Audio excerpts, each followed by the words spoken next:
finances in New York continues, evidenced by the guy that just told you don't wait on being in New York. From an economic point of view, what can you offer specifically that will give some level of assurance to New Yorkers that you have a plan to, quote unquote, save New York State economically? The state should be operating off of a state spending cap. It would have been great if the state had been operating off of a state spending cap over these last few years. New York has been receiving massive bailouts from the federal government. That money is used to just spend on priorities. Whatever gets spent in the new budget ends up becoming the new baseline for the next year's budget. The trajectory right now of spending is unsustainable. In order to afford this spending, they just continue to talk about new taxes, as we saw about 18 months ago when we had a pretty significant rate hike then. The federal government gave New York State a multi-billion-dollar unemployment insurance loan. Now, what other states did as they were receiving the federal bailout was that they used it to pay off the principal. But the way this state currently does their financing, they kicked the can. They just spent the money, they didn't pay off the principal, and then the Department of Labor hit all with a letter that said at the beginning of September you're going to have to pay for it yourself. So that the way that we do budgeting in this state has been very irresponsible. We have to unleash different businesses and industries. I have spoken throughout my entire campaign about allowing the southern tier and some other counties to be able to extract natural gas. They're desperate for it. Create jobs, generate revenue, revitalize communities. It allows us to more easily be able to lower taxes. There are pipelines right now where the applications are collecting dust up in Albany, being delayed, denied, and instead should be getting approved. You have economic development grant programs where the state picks winners and losers based off political calculations and connections. It's not right. Instead of asking the state legislature to be giving me these massive pots as they exist right now so that I can give people money and then show up in a community and then demand that they thank me for giving them their money back, what you should be doing is just leveling the playing field. With our state agencies, much of how they've operated in recent years is that it's given businesses the impression that the state agencies are there to prosecute businesses, not support businesses. That has to change. People who are running the state agencies, the culture is in the state agencies. There are ways to save money in spending. You see some big ticket items across the board, one of which inside of Medicaid, multi-billion-dollar savings that would have been realized if the Medicaid Redesign Team 2 proposal had gone into effect. The state really flubbed the conversion to manage long-term care a little over a decade ago. That system has been taken advantage of. It's been well reported as it was happening a decade back. These changes need to be made. It was actually part of the state's Medicaid Redesign Team 2 plan. So you have to look at the spending side. On the tax side, I support getting rid of the estate tax in New York. I personally, I'd be in favor of there not being an income tax, but even if you're able to reduce the income tax across the board, even a reduction would be positive progress. Where New York might be 50th or 49th or whatever in business climate, it's progress just to move that number up. As far as the tax burden, the cost of living in New York, what we see is progress. It's not that you wake up on January 1st and then magically we're the 5th best business climate in the state, or we're the one of the most friendly tax environments in the state. It's going to take time. We're going to have to work with the legislature. It's not going to be easy because there are people in the legislature who actually feel like taxes should be raised, not cut. You get a phone? It sounds like on day one of the Zeldin administration, those things that you just highlighted would be some of the changes that immediately you would put into effect. So what happens right away is that the governor has to present an executive budget. That's going to happen in January. If you're in your 6th year as governor, a well-oiled machine, everyone's in their places, and you have a full year to prepare the next year's budget, it's still a lot. What we're going to do is, we'll be waking up a week from today if everything goes as we hope, and it's basically 2.5 month run of staffing up personnel all throughout the state as well as the policy front and creating a budget. We don't we will not have a day to waste, but we have an opportunity. As soon as we're instituting that first executive budget, and in New York State, the executive budget is a very important part of the process. In Washington, a president puts out a budget policy statement, but the process starts in the House of Representatives. In Albany, the governor puts out an executive budget, and that's the start of the process, and the governor has a lot of power in the process. So what we're talking about here as it relates to tax and spend policies, we will have the largest of opportunities straight out of the gate right after we're sworn in. Thank you. Mr. Zeldin, a number of city officials and even an elected official have been seen taking down Zeldin lawn signs around the city. I wonder how you feel about that. Listen, we have a lot of people who are very actively engaged in this process, and they proudly display signs in their front yard. They might be hanging it on a gate in their front yard. And it's a sight that a lot of people inside of New York City haven't seen before. A Republican candidate having so much support that is being expressed through these signs that are placed in their community. Part of the process playing out is if you want to go put signs up on your yard for your candidate, that's fine. But what you shouldn't be doing is going into someone else's yard. Now, if you're a state assemblyman, you should be spending your time knocking on doors. You're on the ballot as well. Go advocate on behalf of yourself or the candidates you support. You can go put up signs for your own candidate, but don't be going around taking off signs from other places. I understand the shock that they might be going through, where they're seeing so much outspoken, proud support for us. That's a good thing. I encourage everybody to vote. I'm running to be the governor for all New Yorkers. Whether I go everywhere asking for people's support for my candidacy. But when I wake up the day after the election, it's a week from today, I'm looking to be the governor for all New Yorkers. For people who are currently in office, they have to understand that these people are in their districts. So while they have constituents who are supporting different candidates, you should respect that. So I wonder if you think that the reason this is going on is because Democrats are worried about the fact that you're breathing down Kathy Hochul's neck, and they're worried that you could win. Yeah, I mean, it's 100% because they haven't seen this level of support before inside of the city. Right now, the numbers that we're expecting out of Staten Island, Brighton Beach, Bay Ridge, Borough Park, Williamsburg, Crown Heights, Middle Village, the list goes on.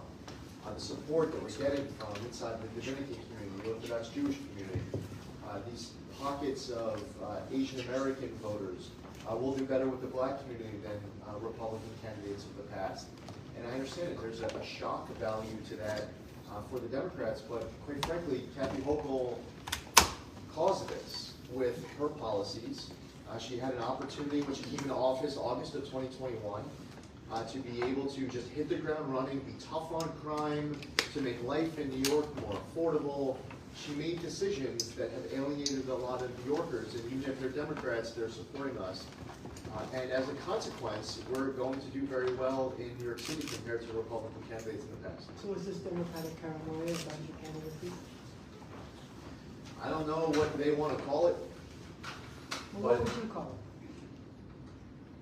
it? I think that there are Democrats who are shocked to see massive enthusiasm gap. I think that there are Democrats who are shocked to see just how often I am there in their districts and in these communities where there hasn't been a Republican showing up what feels like ever. And then I come back over and over and over and over and over again. But that's a good thing that I'm showing up. But I guess if you're running a campaign and you're a partisan, and you're not happy to see that there's Republicans who are making outreaches to people who live in your community, that's something that they're going to have to get over after next Tuesday. After next Tuesday, I'm willing to work with absolutely anyone to find common ground however possible. Quite frankly, today, I'm willing to work with anyone to find common ground however possible. But here's the next hurdle. is that for the next 6 days, while these people you reference are shocked to see just how active we are in their areas, just how much enthusiasm we are getting from people in their communities, and how laser-like we are focused on the issues that matter most to people in their communities. What they're going to have to get over is that when the voters speak and we move on past next Tuesday's election, their job is to work together for the mutual constituent. And I think in this state we have to do a much better job of everybody coming together to serve New York City and to serve New York State. Does it make you angry though? No, Uh-huh. it's really hard to make me angry. Yeah, this is not about being angry that a Democrat is shocked that I'm showing up. I'm angry about the crime that we see. I am shocked when we're standing there on a debate stage and Kathy Hochul is saying that she doesn't understand why it's so important to me that we need to be locking up criminals. And there's some shock value and some anger. But as far as me getting angry about a Democrat upset that I'm showing up in his or her community, that's just something that they need to get over. Thank you, everybody. Thanks. Republican New York gubernatorial nominee Lee Zeldin spoke at an upstate rally Thursday promoting the slate of New York GOP candidates. A current congressman, Zeldin tore into his challenger, incumbent Democratic Governor Kathy Hochul, accusing her of supporting policies that have caused an uptick in crime. Zeldin has made crime and quality of life key to his campaign, while Hochul has attacked him on his ties to former President Trump and pro-life beliefs. Polling has consistently rated Hochul the favorite, but the race is uncomfortably close for a reliably blue state. Should Zeldin win, he'd be the first Republican to win the governor's mansion since Governor George Pataki's second re-election in 2002. Zeldin has proven a difficult match for Hochul. Should he prevail, his victory would send shockwaves through national politics. And the Capital Region's ready to fire Kathy Hochul, I think. Listen, these opportunities, they don't come around that often, and we're just 5 days away from being able to take back our state, to feel like we're back in control of our government again, to have a governor who doesn't look at all of you as his or her apostles. This is an opportunity for you to have a governor who doesn't refer to themselves as the mother or father of New York's 62 counties. This is an opportunity for you to have a governor who understands that public service is about serving the public, not being served by the public. An opportunity to have a governor who understands that the only time that you are ever engaging in a transaction of freedom with the government is government giving you freedoms back and not the other way around. 5 days. 5 days. You know, this pollster called Trafalgar, you ever heard of it? Trafalgar says that we're now up by about a point. But what is so important here in the home stretch is for all of us to do everything in our power. Take absolutely nothing for granted. Campaign like we're behind no matter what. Tell everyone we know, family and friends and neighbors and strangers, social media and emails and texts and WhatsApp and whatever it is, that we are communicating with everyone we know, because we need everyone out. I don't even know how many thousands of people here. What do you think? 3? Now, I'll tell you, as far as there was a rally that went on at the same time that we're here. I don't know if you heard about it, but we're all out here in this beautiful New York night.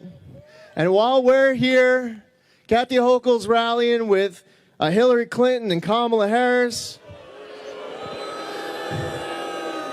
And her entire crowd would probably fit like over here.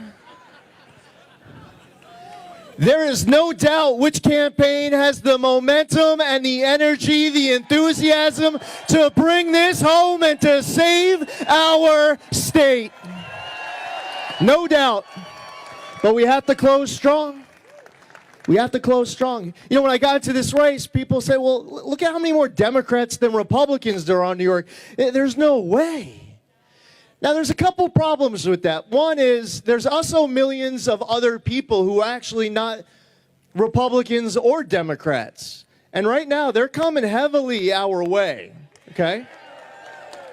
And here's the other thing about these campaigns. We can ask these questions to the candidates. So tell me, what are the top issues? Now, here's the interesting thing. So we get asked that question, and what I do is I say what you tell me are the top issues. That's how this works. The people are in charge. So I say that the reason why New York leads the entire country in out-migration is because of attacks on wallets, on safety, on freedom, and the quality of our kids' education. And that's why New Yorkers are hitting their breaking point and fleeing. They're looking at other states like Florida and Texas and the Carolinas and Tennessee and elsewhere, and they feel like their money will go further, they will feel safer, and they will live life freer. That is why I believe New York leads the entire country in out-migration. So when you ask me, media, what are the top issues of the campaign, my answer is whatever the people tell me are the top issues, okay? Because you all are in charge. This is your government. Now, when Kathy Hochul gets asked the question, she doesn't talk about that. She wants to talk about other things. But here's the problem with talking about other things is that you start alienating the people. Because the people want courage and leadership, and they want you to be bold. Kathy Hochul says that we don't have any solutions on how to combat crime. Well, let me share a few. We had a debate last week, and a question after question after... Any of you catch the debate last week? That's good. I wanted to have a bunch of debates. I wanted to have debates all across the entire state. I said we should have at least one debate in the capital region. Heck, I'll take a seat right here. I don't know, you know, she's taking her helicopter back to Albany right now. She might even be back. I mean, I'm ready. But she doesn't want to debate again. So we're at the debate, and they're asking question after question after question about crime. And I point out to her that we are almost halfway through this debate, and you haven't yet spoken about the whole lock up the bad guy part of fighting crime.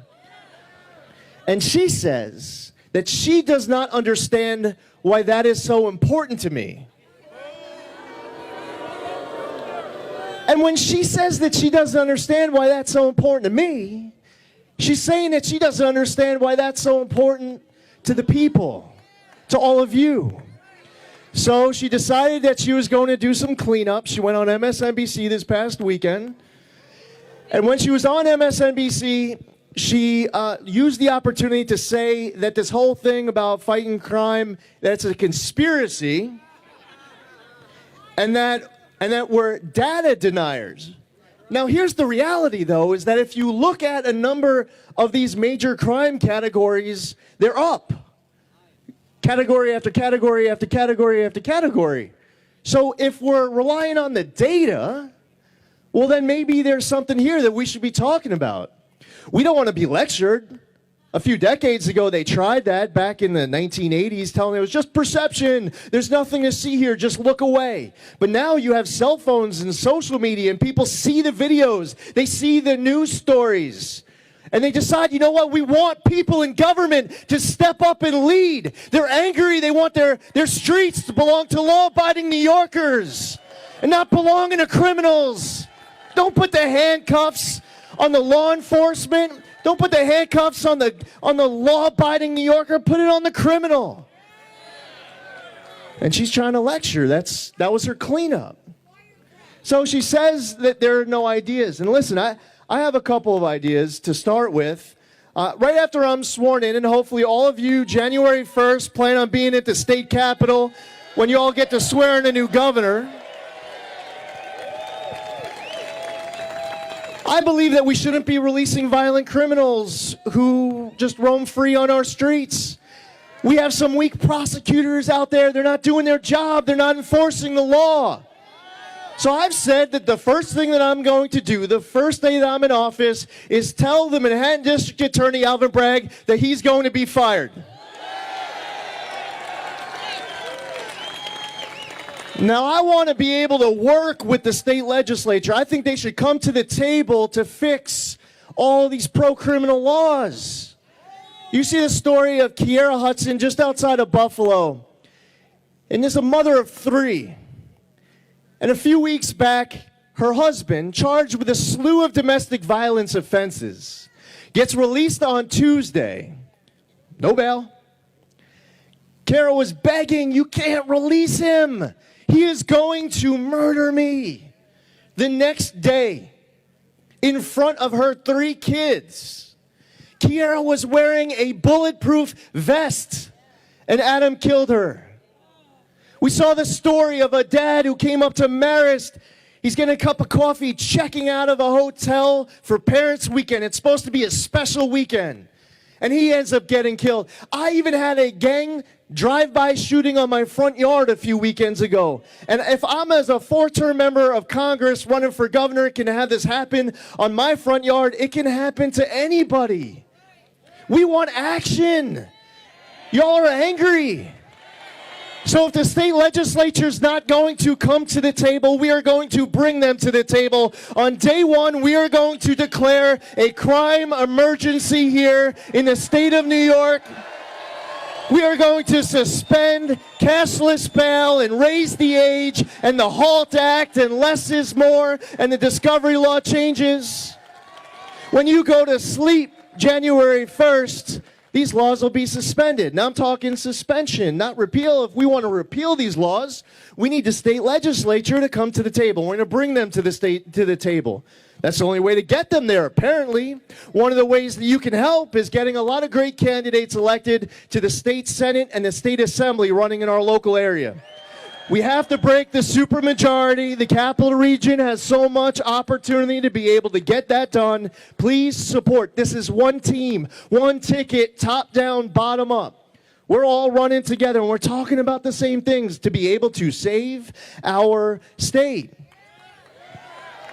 So they say we have no ideas. And we're talking about holding weak prosecutors accountable for their refusal to enforce the law. We're talking about the need to be able to repeal cashless bail and give judges discretion to weigh dangerousness. We should amend, raise the age. We have to repeal the HALT Act. The discovery law changes were really bad. Those have to be brought back too. Less is more, bad news. Someone in a Hudson Beach subway station, Howard Beach subway station, was just attacked by somebody who had once killed his own grandparent.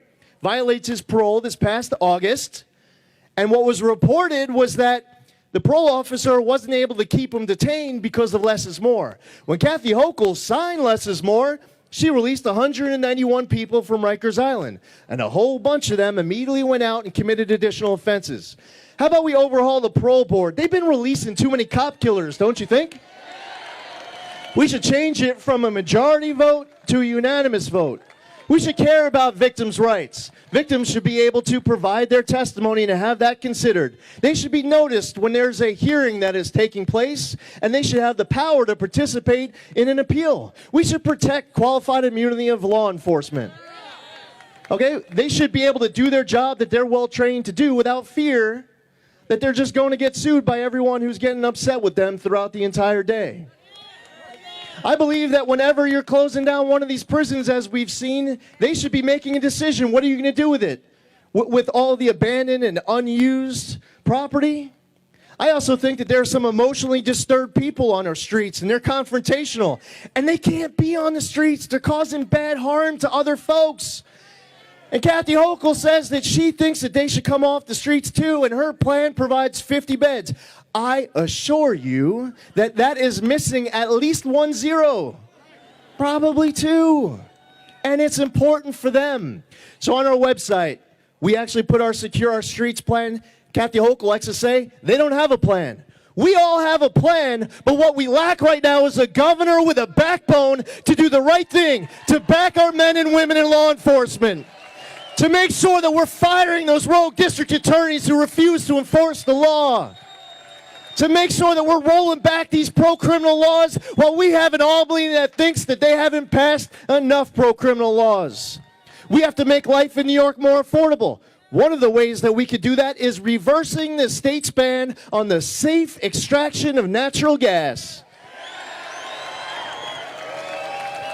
There are pipeline applications right now up in Albany collecting dust, being delayed and denied, instead should be getting approved. The state should be operating off of a state spending cap. They have to bring spending under control. What do you think about enacting the largest tax cut in the history of the state? Sounds pretty good. Pretty sure Kathy Hochul's not going to try to get that done.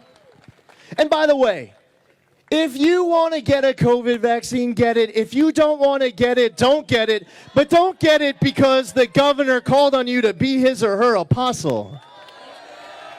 Nobody should be fired for that personal decision of whether or not to get the COVID vaccine. And everyone who is fired should get their jobs back with back pay. We have students right now who pay their tuition, and they're being blocked from the classroom for a personal decision of whether or not to get it. When we were at the debate last week, Kathy Hochul said, with regards to her COVID vaccine mandate, she would do it all over again. When we were asked about whether or not we would mandate the COVID vaccine for our kids, she would only commit to not doing it right then and there. And I said, well, when it was my turn, I would never mandate the COVID vaccine for anyone at any point. By the way, seriously, if you want to get it, get it. It's your decision, okay? Freedom is something that's important to protect. Our kids' education. We want people who have left to come back home to New York. And we've reached the point that the only way that this state can bring businesses to New York is by bribing them with tax breaks, policies that pick winners and losers. How about we level the playing field? How about businesses just coming here because we have a good business climate and low taxes and freedom and less regulation and state agencies that want to support business rather than prosecute business? You know what happens in other states with these businesses? They just go there. You don't have to bribe them. And it's really important for you to have a government that you can be proud of. It is time for term limits to get passed. The governor of the state of New York should be term limited to no more than 2 terms of 4 years each. I would call on the state legislature to term limit me, and I'm really happy that there are a bunch of cameras that are here right now because you could put me on record, and I've said it in the past. Even if the state legislature doesn't term limit me, I will term limit myself. New Yorkers want term limits. And by the way, I also think New Yorkers want voter ID. See, they debate whether or not we should have it. The people are in charge. If the people want it, you give it to them. Because it's not your state, it's not your government. It belongs to all of you. Yes. I want to say that we live in the greatest state, in the greatest country in the history of the world. And it's hard for us to be able to make that argument when people in other states are saying, well, don't you live in that state that leads the entire country in population loss? Okay, that's a good point, fair point. I want us to be able to easily defend ourselves when we are telling anyone in America that we live, and we will, we are going to restore New York to glory. We live in the greatest state, in the greatest country in the history of the world. Now, like I said, this is one team, one ticket. I'm not asking you to support just one of us. I'm asking for you to support all of us. And my partner in this, she's going to be a great lieutenant governor. You know, Kathy Hochul, her first big decision, she picks Brian Benjamin as her lieutenant governor. The champion of the defund the police movement, the architect of cashless bail, a guy who is spending his time running from the law. And I went out and found someone who spends all of her time enforcing it. Allison, come up here. Our next lieutenant governor, Allison Esposito. Now I have a trivia question for all of you. Let me see what the Capital Region thinks about this. We have a choice. Okay, so here's an option. Are you all ready to turn Senate Majority Leader Chuck Schumer into Senate Minority Leader Chuck Schumer? No, no, no, no. I said I was going to give you some options. You don't have to pick the first option. Are you all ready to turn Senate Majority Leader Chuck Schumer into former Senator Chuck Schumer and elect Joe Pinion as our next U.S. Senator? Joe Pinion.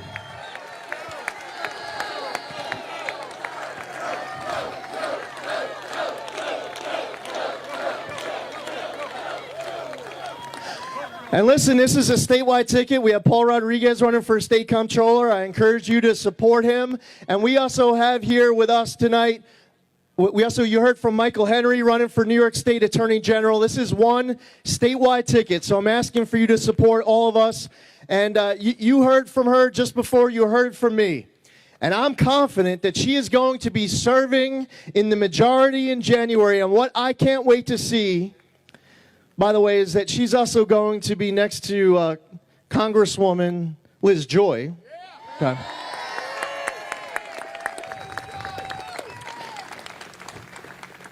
We have to make sure that all of us have the opportunity at the beginning of January to turn our TVs onto C-SPAN when we all get to watch the gavel permanently coming out of the hands of former Speaker Nancy Pelosi. And taking the gavels out of Adam Schiff's hands and Maxine Waters and Jerry Nadler, and we will have a balance of power being led by one of the most influential members of the House of Representatives come January. She's already shooting up the ranks. She is a superstar in our conference. She is smart. She is dedicated. She's a hard worker. She is a fighter. Congresswoman Elise Stefanik.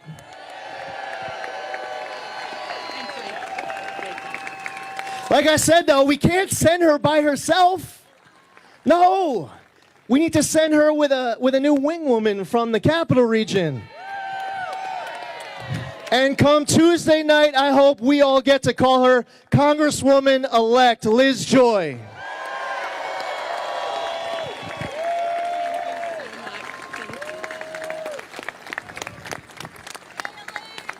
All right, listen, I got one team, one ticket. Let's bring all of our candidates up. If you're running for state senate and state assembly, come here and join us. See my friend Jake Ashby, soon-to-be state senator Jake Ashby. Now there are times, anyone who's running, let's get them up here. This is one team. There are times when we have elections, and we're wondering, okay, I wonder which one of these races we're going to be able to win. Because you have a limited amount of attention and bandwidth. But in 5 days, this isn't about winning some of what's up here. This is about winning every single one of these races with these great candidates. We will have a balance of power in Washington again. We will break that supermajority in the state assembly and state senate. And I don't know, you tell me, with all apologies to Prince, it happened once about 28 years ago. Are you all ready to party like it's 1994 again? Our state was at a crossroads and they picked George Pataki, and thank God that they did. And we're going to have one of those elections that they're going to be telling stories decades from now. You'll be able to tell people you were there at that rally 5 days out. You tell them, listen, there was like 64,000 people there that day. Actually, truthfully, there were a few thousand. That's pretty amazing how many of you came out here. And we're very grateful for it because we have no shot. We do this for you. We can't win without you. And we want to say thank you to all of you for showing up here tonight, for all of your support. We ask you to volunteer. Volunteer these last 5 days. Be a poll worker. Help get the word out. Get on social media. We need your help. And what we are able to guarantee you is this. We guarantee you that we are going to win this race for governor as long as every single one of you do absolutely everything in your power, taking nothing for granted. And then what will happen is that the capital region will have successfully fired Kathy Hochul, end one-party rule. We will save our state. For the first time in decades, we will have elected a Republican governor again here in the state of New York. We will reverse the attacks on your wallet, your safety, your freedom, and the quality of your kids' education. This is a country you love. This is a state that is yours. Now let's go out and fight for it. Losing is not an option. Thank you for coming out. On to victory. 5 days to go. Let's get this done. On Wednesday, Republican gubernatorial nominee Lee Zeldin accused Governor Kathy Hochul of participating in what he calls an ongoing attack on Italian Americans. Standing in front of a Christopher Columbus statue in Queens, the GOP congressman derided calls to remove images of Columbus and replace Columbus Day with Indigenous Peoples Day, the latter of which Hochul supports. Across the nation, there is a growing movement to remove statues of the Italian explorer due to his brutal treatment of Native Americans. Columbus Day has been replaced with Indigenous Peoples Day in many cities and private enterprises. This move has become a hot point in the ongoing culture war, with many conservatives and some Italian Americans opposing these changes.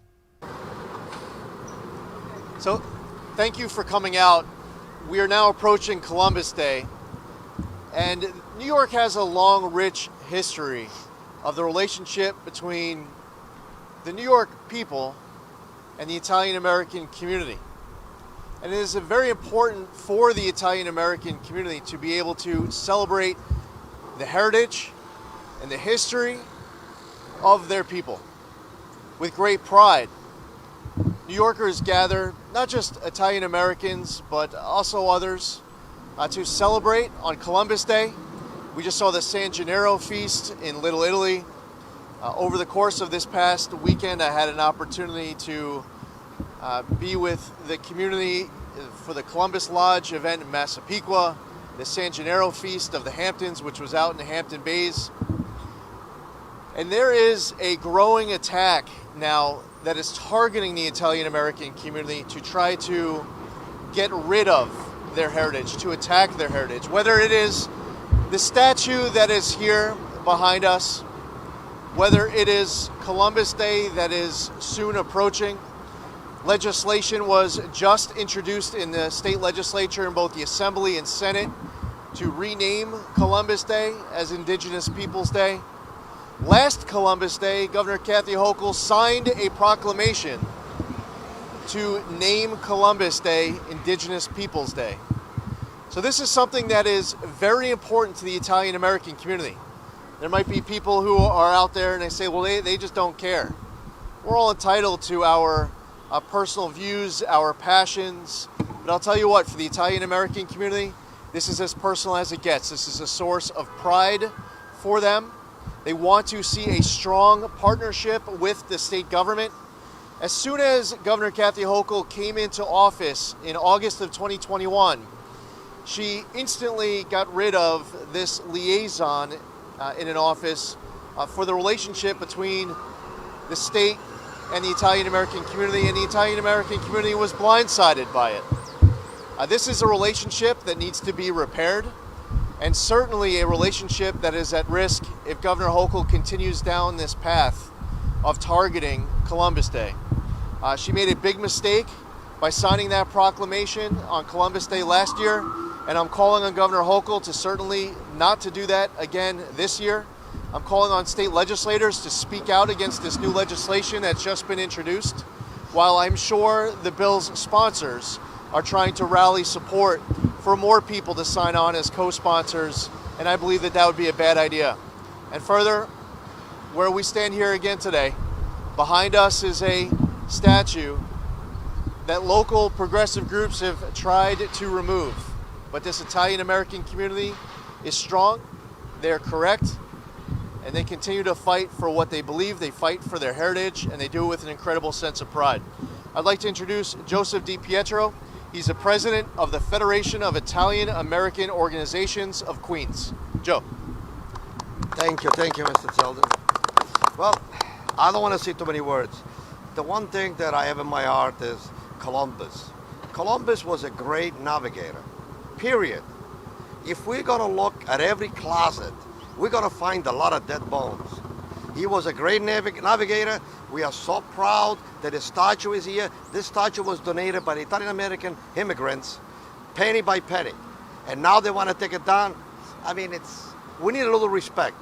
The Columbus heritage has to be kept alive. Thank you, Mr. Zeldin, and I hope that we can keep Columbus holiday alive, and whoever is against it, they should think twice about it. This is an insult to the Italian American community. Thank you, Mr. Zeldin. Thank you. We're also joined here today by a candidate for New York State Attorney General, Michael Henry.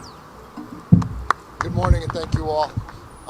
Every year now, Italian Americans like myself have to brace for the assault on Christopher Columbus Day.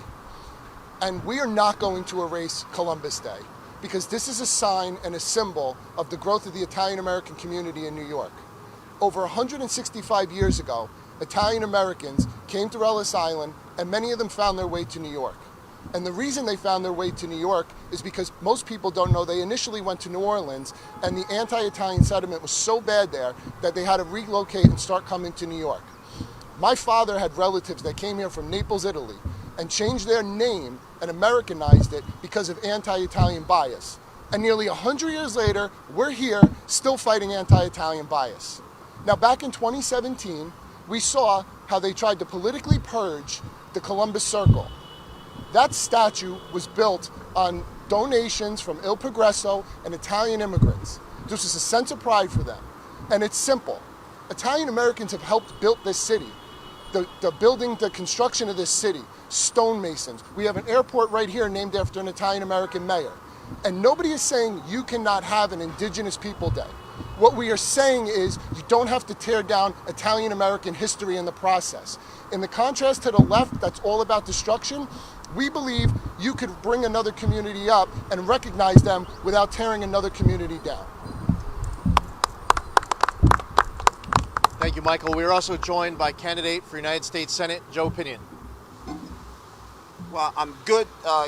Good morning. Good to be here with all of you. Heartened to stand with the Italian American community to remind them that there are people who support their cause, who recognize that we do not have to tear down one subset of society to build up another. We are calling on New Yorkers to join us as we embrace telling the whole story, that the Italian American contributions to America and to this city are deep and should not be taken for granted. That there are people, as Michael mentioned, who were locked out of society because they had a vowel at the end of their name, changed their name to make sure that people didn't recognize that value. And now are being asked once again to erase a part of who they are in order for other people to sleep well at night. That is not New York. That is not America.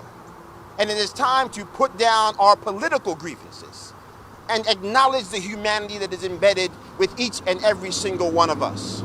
If this is to be the melting pot, then we must be a society that acknowledges the fact that Italian Americans have their place, that black people have their place, that white people have their place, that all people, Asian, everywhere in between, they have a place in history that is etched and shall never be removed.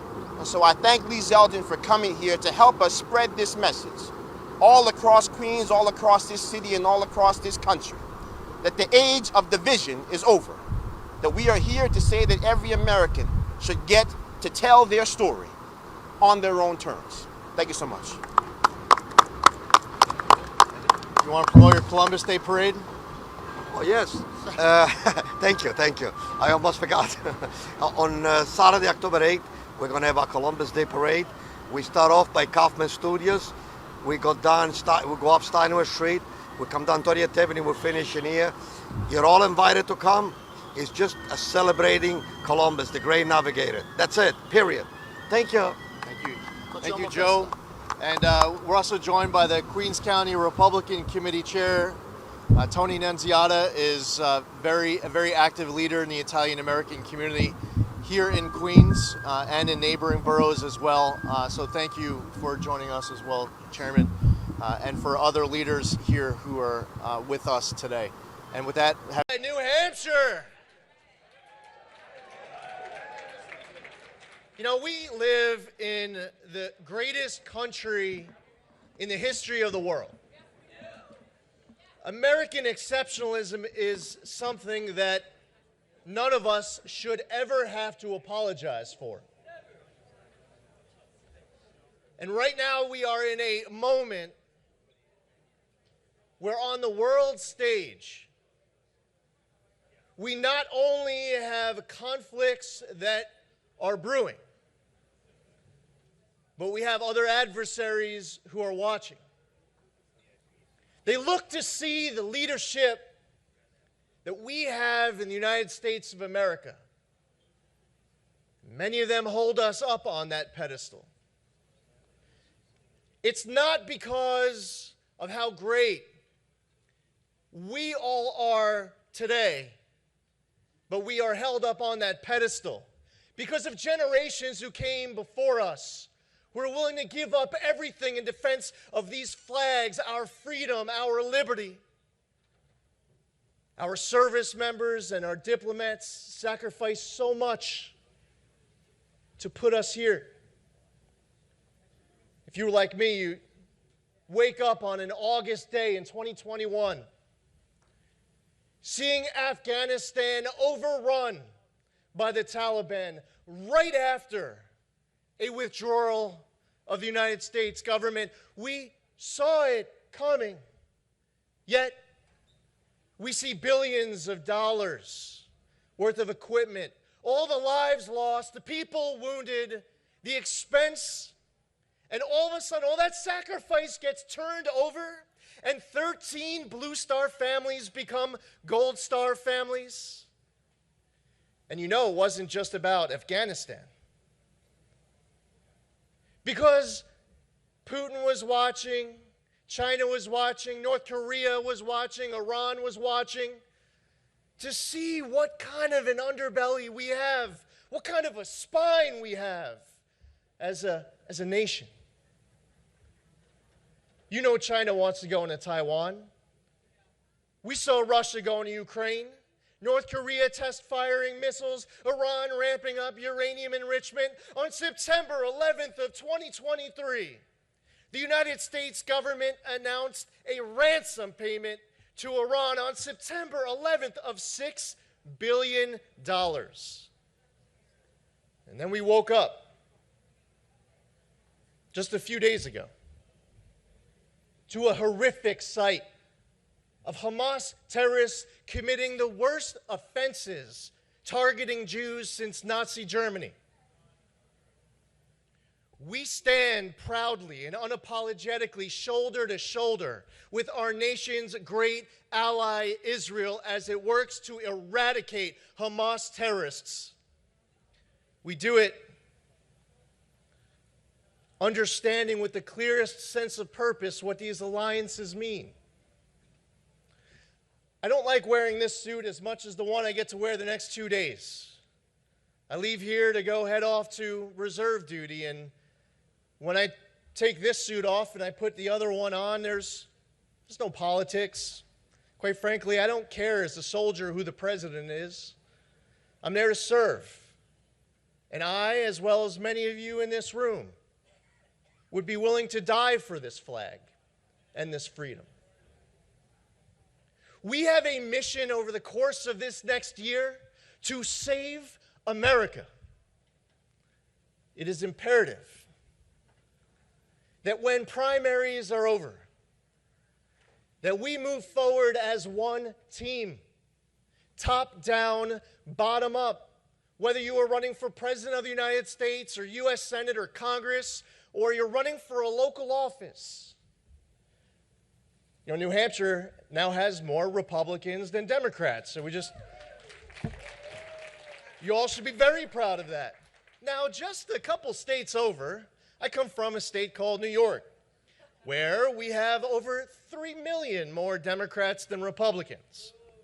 22% of New York is made up of Republicans, yet in last year's election, we barely lost a race in which we saw many House seats flip from Democrat to Republican to make sure that we have a Republican majority in the House of Representatives.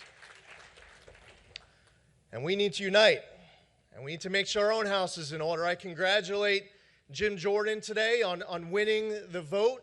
They'll go to the floor after the weekend.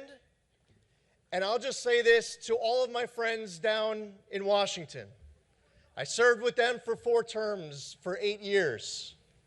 Their unity is going to be so critical in tackling what is right in front of all of us that we want to see when we say we can't make it to the next election with so many of these challenges we face unless we are working today. We see it at our southern border.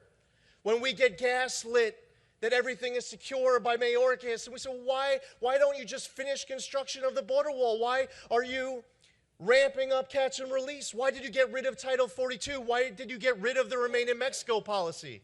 Why are you attacking our Customs and Border Patrol agents? We have a country to secure. We have an economy to secure. We have a debt and a deficit that needs to be tackled. We have kids trapped in poor-performing schools who deserve access, need access to a quality education. Yeah, with a clear sense of purpose, this Republican majority that's there now is one that we're all leaning on. More than being Republicans, we're leaning on them as Americans. Because we saw what one-party Democrat rule did, and we know what it would do if they still had it. Yes, this Republican majority is our last line of defense, and we're going to need them to be on offense, fighting for us, until the cavalry arrives in January of 2025. So here's the thing, and we just heard it from Governor DeSantis when he was talking about Florida. We saw it in New York. Everyone was talking nationally about how there was going to be a red wave, a red tsunami. But it never panned out. Why? I would say that in order to create a red wave across this entire country, if we come across anybody who is on a board trying to ride a wave, we're knocking them off the board. The way that the wave gets created is by all of us doing absolutely everything in our power until the polls close and the last ballot is counted, fighting for every inch to be able to win these elections, taking nothing for granted. Wave elections are created not by what we are against, but what we are for. In 1994, you have Haley Barbour chairing the RNC, and Newt Gingrich wanted to be the Speaker of the House. We won that Republican majority in the House, not because we were out there just saying Bill Clinton's bad, vote for me, or Democrats are bad, vote for me. We had an agenda. Our candidates knew what was in it. The media knew what was in it. Voters had their favorite bullets in it, and they were talking about it on the trail. There was a wave because of what we as Republicans stood for, not what we were against.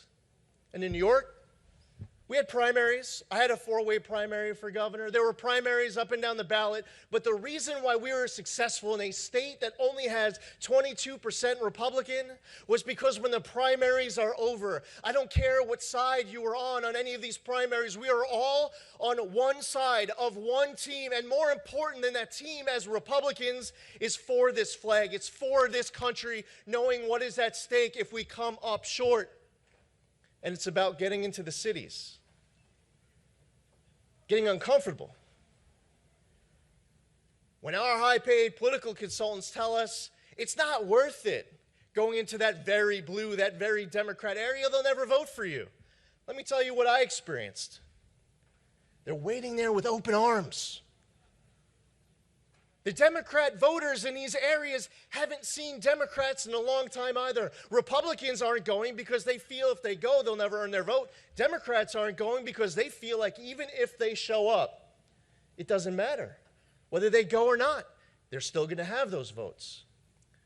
Well, we were able to win the Asian vote in New York. We were able to win the Dominican vote. We were able to win the Orthodox Jewish vote. Democratic constituencies all across New York City and other cities were voting red. Not because I said that I was running against Kathy Hochul, vote for me. Not because I was saying Democrats were bad, vote for me. I said that if you elect me on day one, my first act is to tell the district attorney in Manhattan, Alvin Bragg, that he's fired. I said that on day one, I will have an emergency order that would suspend cashless bail. New York is the only state in the whole country that doesn't give judges discretion to weigh dangerousness when setting bail. We would say on day one, as governor, we will recognize that parents have a fundamental right to control the upbringing of their child, and they don't relinquish that right to the government by sending their kids off to school. And we said on day one, every COVID mandate in the state was going to be gone. People knew that on day one, they were going to have Republican leadership, conservative leadership, and that transcended blind partisan loyalty. Yes, they're registered Democrats. Yes, they've been voting Democrat for all of their life, but they were willing to give Republicans a chance because they care more about their kids' education. They care more about being able to ride a subway and walk a street. They care more about safety and freedom and prosperity. It's more important than that letter that's next to their name. It is conservative principles that we will bring to the voters all across America. We'll bring it to red states and blue states and purple states. Let all Democrats be warned that conservatives are coming, Republicans are coming, and we are coming not for power and prestige and perks and fame. We are coming in defense of this flag. We are coming in defense of our freedom and our liberty because we will remain forever the greatest country in the history of the world, come high or high water. Yes, the motto of New Hampshire is one that should be taken to heart all across its entire country. The Hamas terrorist sympathizers said that today is a day of jihad. Well, for us here, every single day, it's a day of freedom. Freedom proudly, everyone to be secure in their religion, on the streets, at home, and more. We have a country to go save. Let's get it done. Thank you, New Hampshire, for the invite. Can't wait to be back. God bless you all.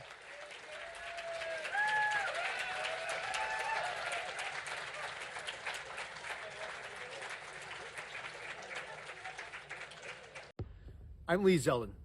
After watching Kathy Hochul's State of the State address, it's clear that our state under Hochul is leaping off a cliff. During last year's campaign for governor, we offered a new vision for the Empire State, one that would restore law and order, reverse decades of economic decline, and finally break the corrupt culture that has infected Albany for too long. You didn't hear Hochul talking about fighting corruption, did you? Millions of New Yorkers voted for our agenda. I received more votes than any Republican statewide in 52 years because of a desperation to save our state. Yet amazingly today, it is clear Kathy Hochul has confused the results of what was the closest gubernatorial election in a generation for a mandate to continue the same failed policies that caused our state's spiraling decline. Even worse is Hochul's vindictive declaration of war on New York's suburbs, masked as a housing plan. It's a proposal to replace local control with Hochul control. She doesn't understand that New Yorkers don't want to be ruled by an emperor-governor. The people want to be in charge of the government, not the other way around. It wasn't just Republicans who voted for change. It was Democrats and independents as well, Asians, Hispanics, and many others hitting their breaking point in our state. These are voters desperate for a chance to succeed, struggling to make ends meet, concerned about crime and their kids' education. New Yorkers are rightfully angry about politicians in Albany prioritizing criminals over law-abiding citizens. These are the New Yorkers who are marginalized and suffering in silence, cowed by the woke mob rule that has reduced the concept of freedom to a punchline. They've been canceled by one-party rule, and Democrat governors who told them time and time again to leave the state, get out, they say, if you don't agree with their vision of New York. These Democrats pretend to worship the idea of diversity, but they don't practice it. They preach to the sanctity of the ballot, yet they illegally conspired to deprive millions of voters of fair voting districts. They claim to care for those in need. Yet they eagerly release career criminals to prey disproportionately on the weak and the vulnerable amongst us. They talk about promoting a strong middle class while seeking to make more of them dependent on government handouts. This has all led to a historic outmigration from our state that is destroying communities, neighborhoods, and families. Those who can leave have left or are packing as we speak, and nothing that they heard today from Kathy Hochul is going to change their mind. Our world is shrinking every day. In the past nearly 3 years of COVID has reinforced the viability and the desirability of remote work, continuing to chase out millionaires and lower income earners to head for the exits. New Yorkers look to states down south and believe that their money will go further, they will feel safer, and they will live life freer. This permanent flight of individuals, families, and businesses are leaving the rest of us behind to shoulder the costs of a corrupt, crony welfare state. New York's tax policy is unsustainable. And coupled with the state's stifling regulatory climate and other poor economic factors, there's a rising affordability crisis. The answer surely shouldn't be to take more of your hard-earned money to give it to other people.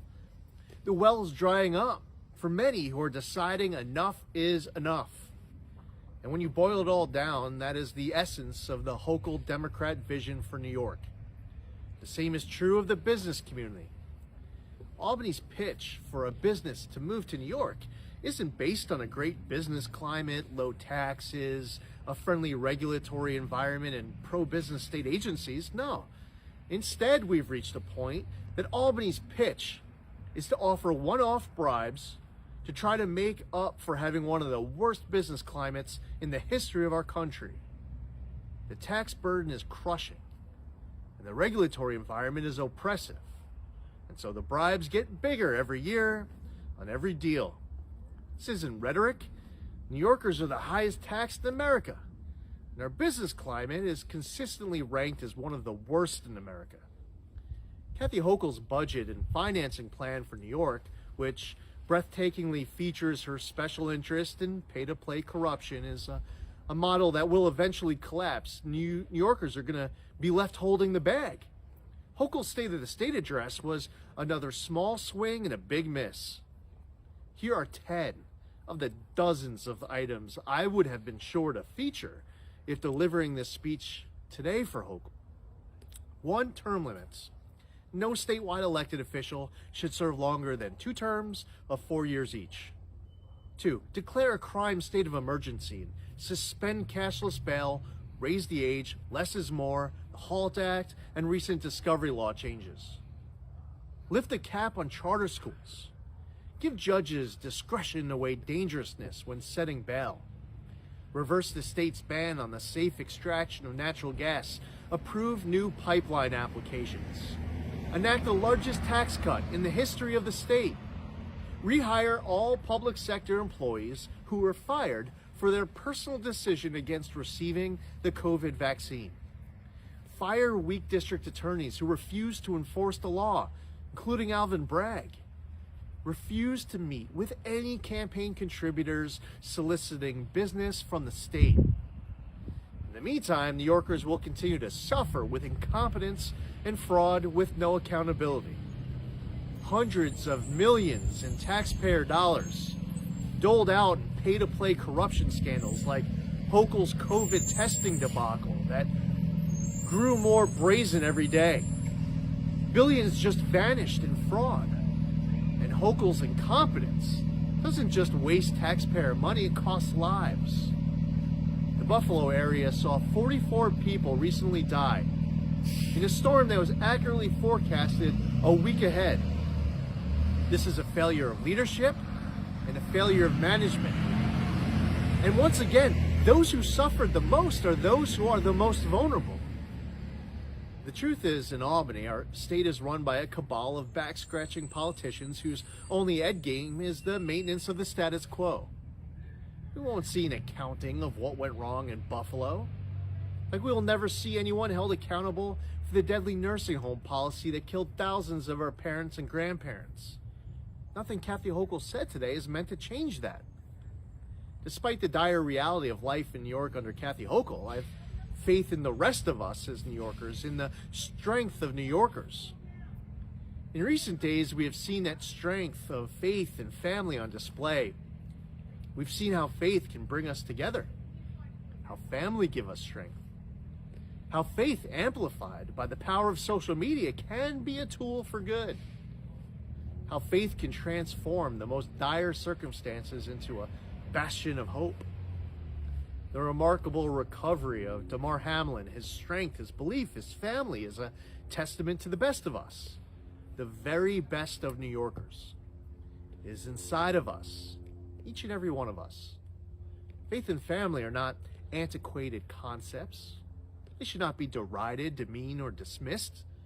A shared faith for the future, whatever your faith is a source of strength, a source of hope. The hope that keeps us striving for a better New York. Let's go save our state.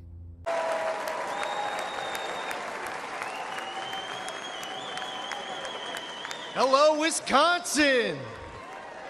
I'm Lee Zeldin from New York.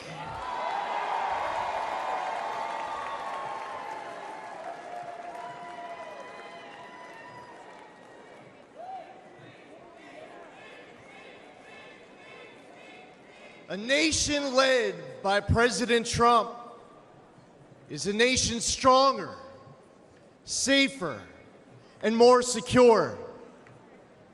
As a former 82nd Airborne paratrooper,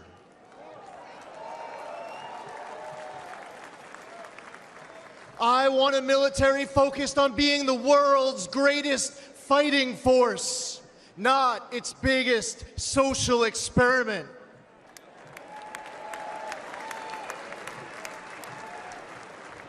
We need a president treating our friends as friends and our adversaries as our adversaries, understanding they only respect strength, not weakness.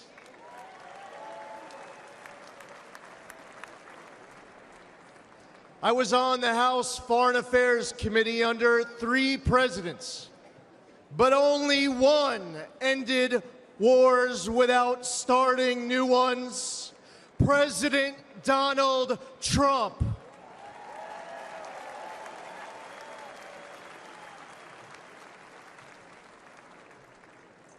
As one of 2 Jewish Republicans in Congress, it was amazing to witness history-making progress, strengthening the U.S.-Israel relationship under President Trump, moving our embassy in Israel to Jerusalem,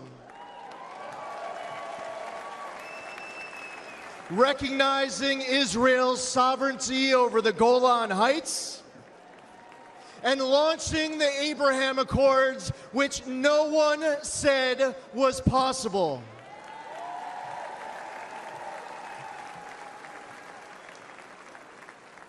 Soleimani and the ISIS Caliphate were eliminated. President Trump withdrew from the Iran deal, stopped those insane ransom payments, and crippled Iran with maximum pressure.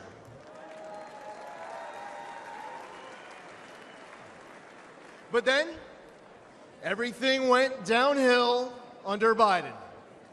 Yes, the guy who advised Obama not to take out Osama, Joe Biden advised against the mission that killed Osama bin Laden.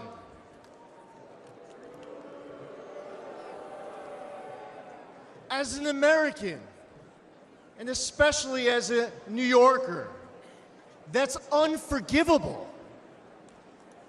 Even in his prime, he had bad judgment. And it's only gotten worse with age. We cannot count on Biden to make this kind of crucial 3 a.m. decision. Heck, we can't rely on him at 3 in the afternoon.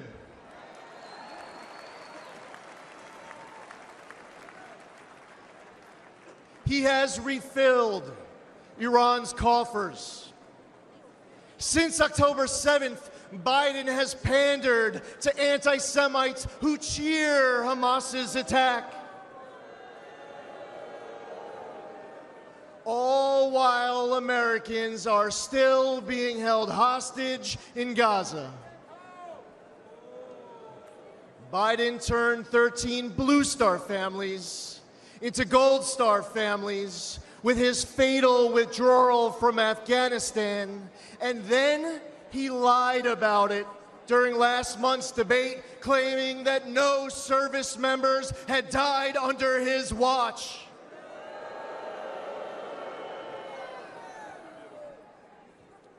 We must elect President Trump. Whether building an Iron Dome defense shield at home, countering China and other bad actors abroad, or securing our borders, he will make America strong and respected again. President Trump risks everything for us.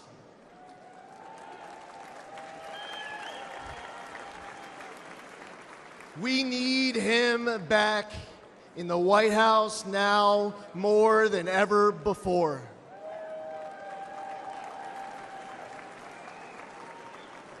To make America great again, we must first, and God willing, we will expand the Republican majority in the United States House of Representatives. We will flip the United States Senate. We are going to elect J.D. Vance, our next vice president. And we will make Donald J. Trump the 47th president of these United States. Thank you. God bless you. God bless President Trump and his family, and God bless America.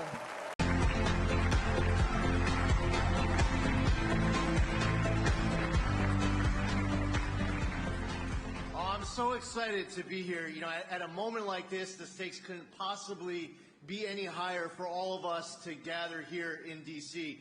There are many ways for us to define success in life. And if you're like me, one of the most important ways is to try to leave this world better than we found it. We need more people to step up to serve selflessly. We need more talented, courageous, fearless people to lead in a moment like this. And in order to be able to lead correctly, morally, to get our country headed in the right track again, we need people who have a core understanding of right from wrong. When presented with the challenges of what to do in a moment's notice, you're able to tap into your gut to what you know is right. Unfortunately, we have too many people in government right now who don't understand right from wrong. And some who even do understand right from wrong, but they go the wrong path anyway because of political expediency. In a moment like this, we understand that our country is worth saving, and Faith and Freedom knows how to save it. There are many reasons why we are here, why we get active, why we care, why we are passionate, why we are filled with patriotism and hope, despite all the challenges we face here at home. For me, one of my inspirations are my daughters. They were born here in Washington, D.C., 14 and a half weeks early. They were less than 1.5 pounds when they were born. And they went through a lot. 3.5 months at the NICU at Georgetown University Hospital. They both had intestinal surgery and lung surgery. My daughter, Michaela, she went into septic shock, which has an 80 to 90% mortality rate. While she was going through septic shock, she had a stroke. The doctors at Georgetown sat Diane and I down and recommended that we discontinue treatment and let her go. For about 24 hours, she wasn't getting any better, but she wasn't getting any worse. She was fighting, and if she was going to fight, we were going to fight as well, so we wanted to know what our options were.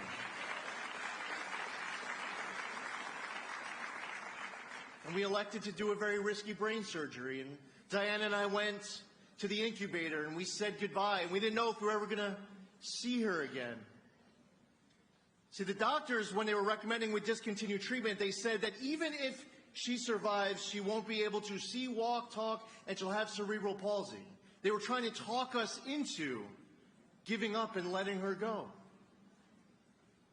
About 20 minutes later, we were getting our first updates. And the updates as they were coming in initially was that things might end up better. She might survive. I remember at the end of this risky brain surgery, my wife Diane and I giving each other a high five after the doctors tell us that she's not out of the woods yet, but she's still alive and she's fighting. The whole experience left a hole. The left side of her brain, 1/3 of the left side of her brain was missing. But see, because she was so young, her brain was recircuiting itself around the hole. And I'm proud to tell you that 1 week from today, these girls who have gone through so much with early intervention and the miracles of modern medicine and the power of prayer and their will to live, they will be graduating high school. Yes, 1 week from today.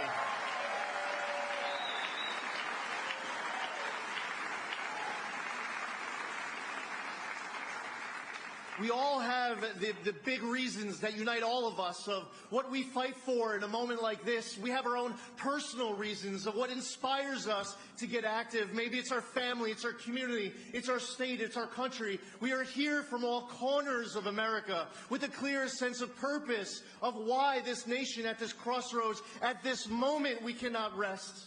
That while faith brings us here, it is a renewed sense of faith that has us leaving here stronger than when we came. Knowing that we are all leaning on each other, we are relying on each other. When we watch a policy that opens up our border to people to come here illegally and not respect our rule of law. When we see our military service members in Afghanistan left behind in harm's way where 13 Blue Star families become Gold Star families. People in our lives who might be struggling with a record high amount of household debt or struggling to purchase their own first home. Whatever it is that we see taking a toll, whether it's our nation's energy policy or it's that attack on quality education, where kids are trapped in multi-generational poverty, stuck in poor-performing public schools, not being given access to a quality alternative. We need to reach out to Democrats and independents, people who haven't voted for conservatives maybe ever, by showing up in the bluest of cities, and not pandering, but talking to them about our solutions to help address their needs. You don't have to continue voting the same way you always have. You don't have to continue voting Democrat if you are a disenfranchised Democratic voter. If you feel like you are being harmed by Democratic policies, there is an option. There is an alternative. Help us save America in 2024. As faith and freedom get into churches all across America, understanding right from wrong, knowing the stakes, knowing that this is a country that needs to be saved and that we know how to save it. Understanding that we need people to step up to selflessly serve, that we need leaders who are courageous and talented and fearless to fight for us, and understanding why, knowing what success is, may not be about just having the nicest house or driving the nicest car, but that when we're going to sleep on November 5th, that we have no regrets. We left it all out on the field. Because if we don't fight with everything we have, every ounce of our energy and our passion for our beliefs and for our kids, for this flag, for our Constitution, for our safety, our security, our freedom, our liberty. We'll look back years from now and say, what if we could go back to that moment when we were all together in Washington, D.C., and we committed to each other that we would do everything in our power with the months that were ahead to get our message out to everyone we know, that you cannot sit on the sideline. We are all relying on each other to get out and knock on doors and make phone calls and get active on social media, whatever it is that we can do to make sure that Donald Trump is the next president of the United States. That he has a Republican House and Senate to work with him. And we don't have to deal with people who run our Congress who are trying to resist, impeach, obstruct everything and anything. Instead, we want progress. This is a country worth fighting and dying for. This is a nation that is worth saving. We will not rest. We will not fail. We are all in for America. We will succeed. Losing is not an option. Thank you all for everything that you do. Thank you to Faith and Freedom for your wisdom and your leadership. And thank you for all of you great, patriotic, amazing men and women. God bless all of you. Thank you.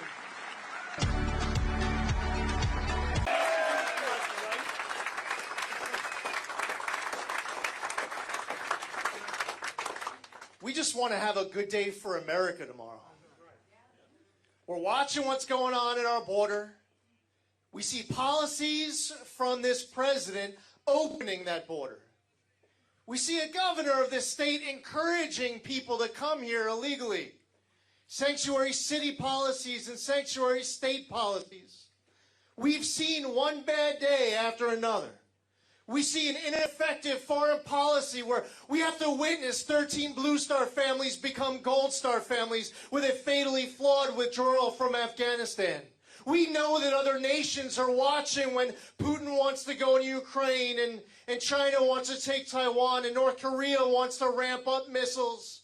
Iran wants to ramp up uranium enrichment. They're watching what's going on in Washington, D.C. And they see that we have this vulnerability at the highest levels of our government.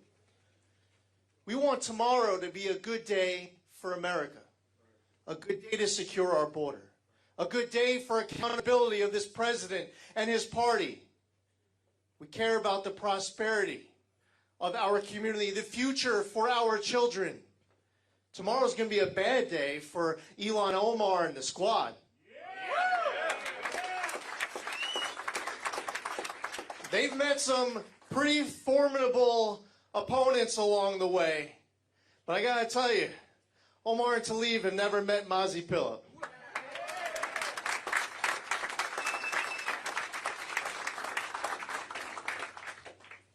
It's up to us. November 2022, control of the Senate is up for grabs. In Nevada, they changed their laws so there's more early voting and they started ballot harvesting. And Republicans, they decided that they would wait until Election Day. And on Election Day, a snowstorm hit Reno. And there were Republican voters, when the snow hit in the morning, decided that they weren't going to make it to the polls. Control of the Senate, control of the House, the future of our country, everything that we want for our flag and our freedom, what we want our future to look like for years to come. It all comes down to our commitment on this day. Every single vote matters. No matter what it looks like outside tomorrow, if you have to shovel your way out of your driveway, whatever it takes to get to the polls, we need to turn tomorrow into a day that looks beautiful for this country. A day that fills Long Islanders and New Yorkers and Americans with hope. A day that sends Mazi Pilip to Congress to fight for all of us. With a story of knowing our values. A fighter, a soldier, a mother.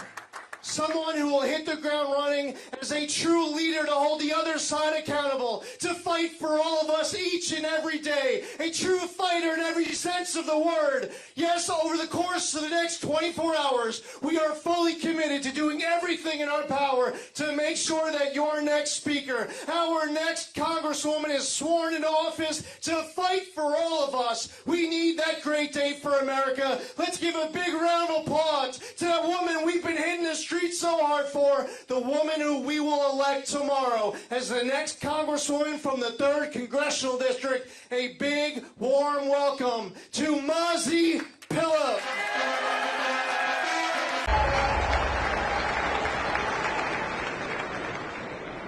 80 years ago today, our nation's greatest generation, many made up of teenagers, risked everything to save the world.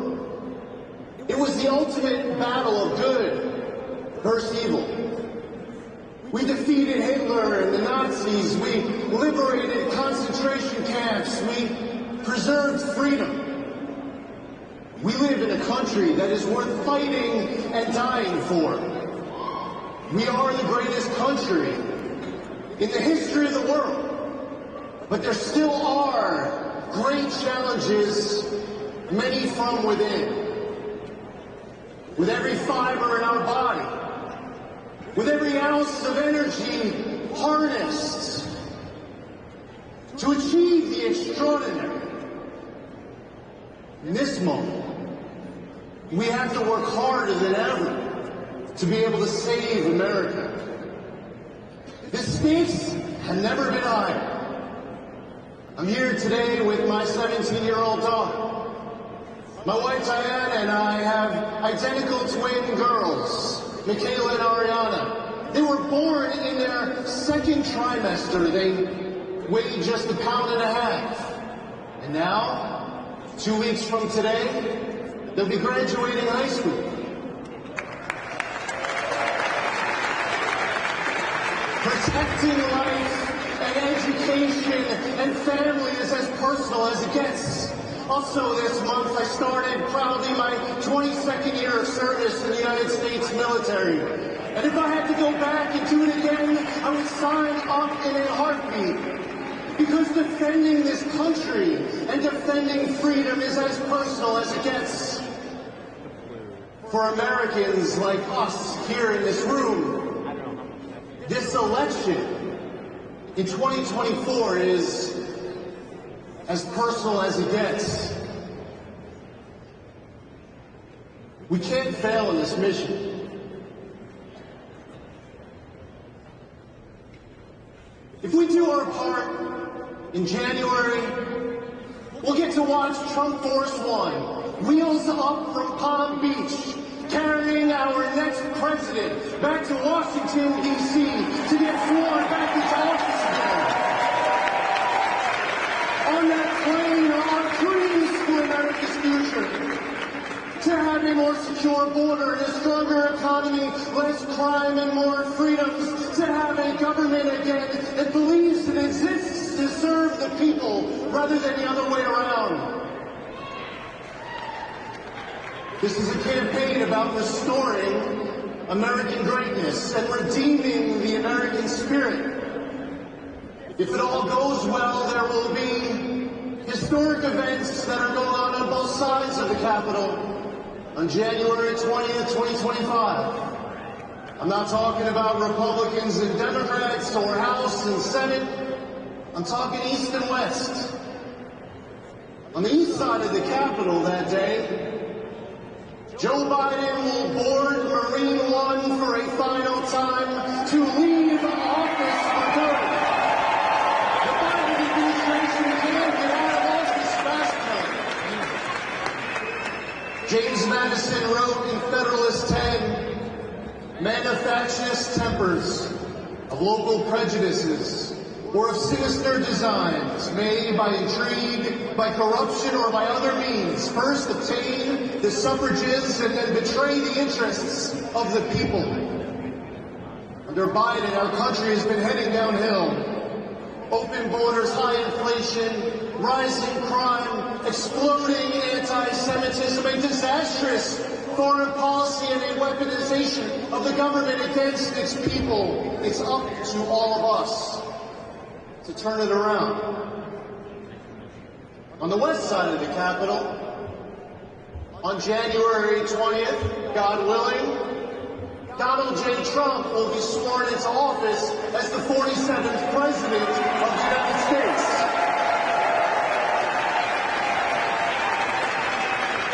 The Trump administration can't come back fast enough.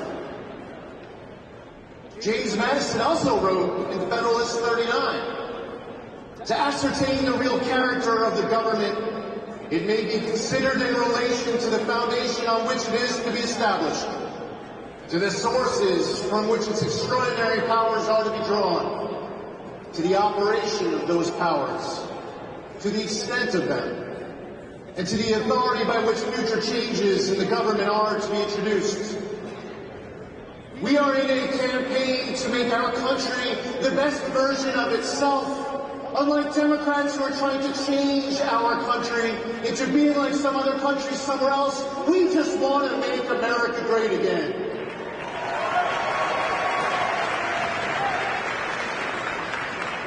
I remember just before COVID hit, felt like the strongest economy we ever had.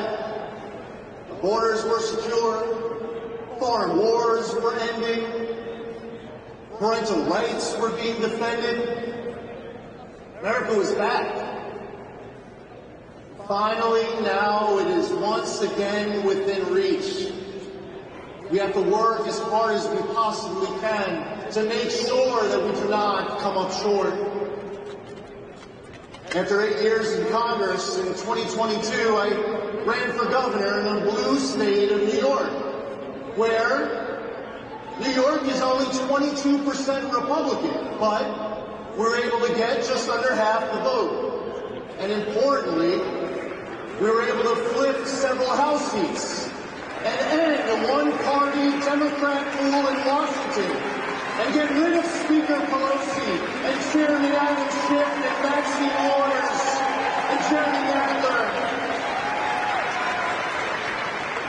There was so much that was going so wrong at the time in New York. The Democrats were prioritizing criminals over law-abiding citizens, passing laws like cashless bail, electing prosecutors who were refusing to prosecute. I said on day one, my first act after getting sworn into office would be to turn to the Manhattan District Attorney Alvin Bragg to let him know that he is being removed for his refusal to enforce the laws on the books.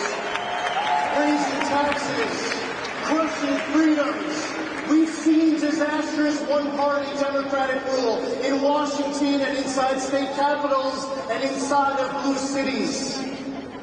If there are two things to take away from my remarks here, I would share that one of the reasons why we did as well as we did wasn't by our campaign against everything that was wrong with the Democrats. In order for us to have that next level of movement and momentum to get Americans to open up their heart and have trust and faith in us, for them to know what they are investing in, and to provide their time and their energy, maybe as a longtime Democrat voter who has never voted Republican before, we need to tell them not just what we are against, but what we stand for as conservatives, what the America First movement means for them as Americans.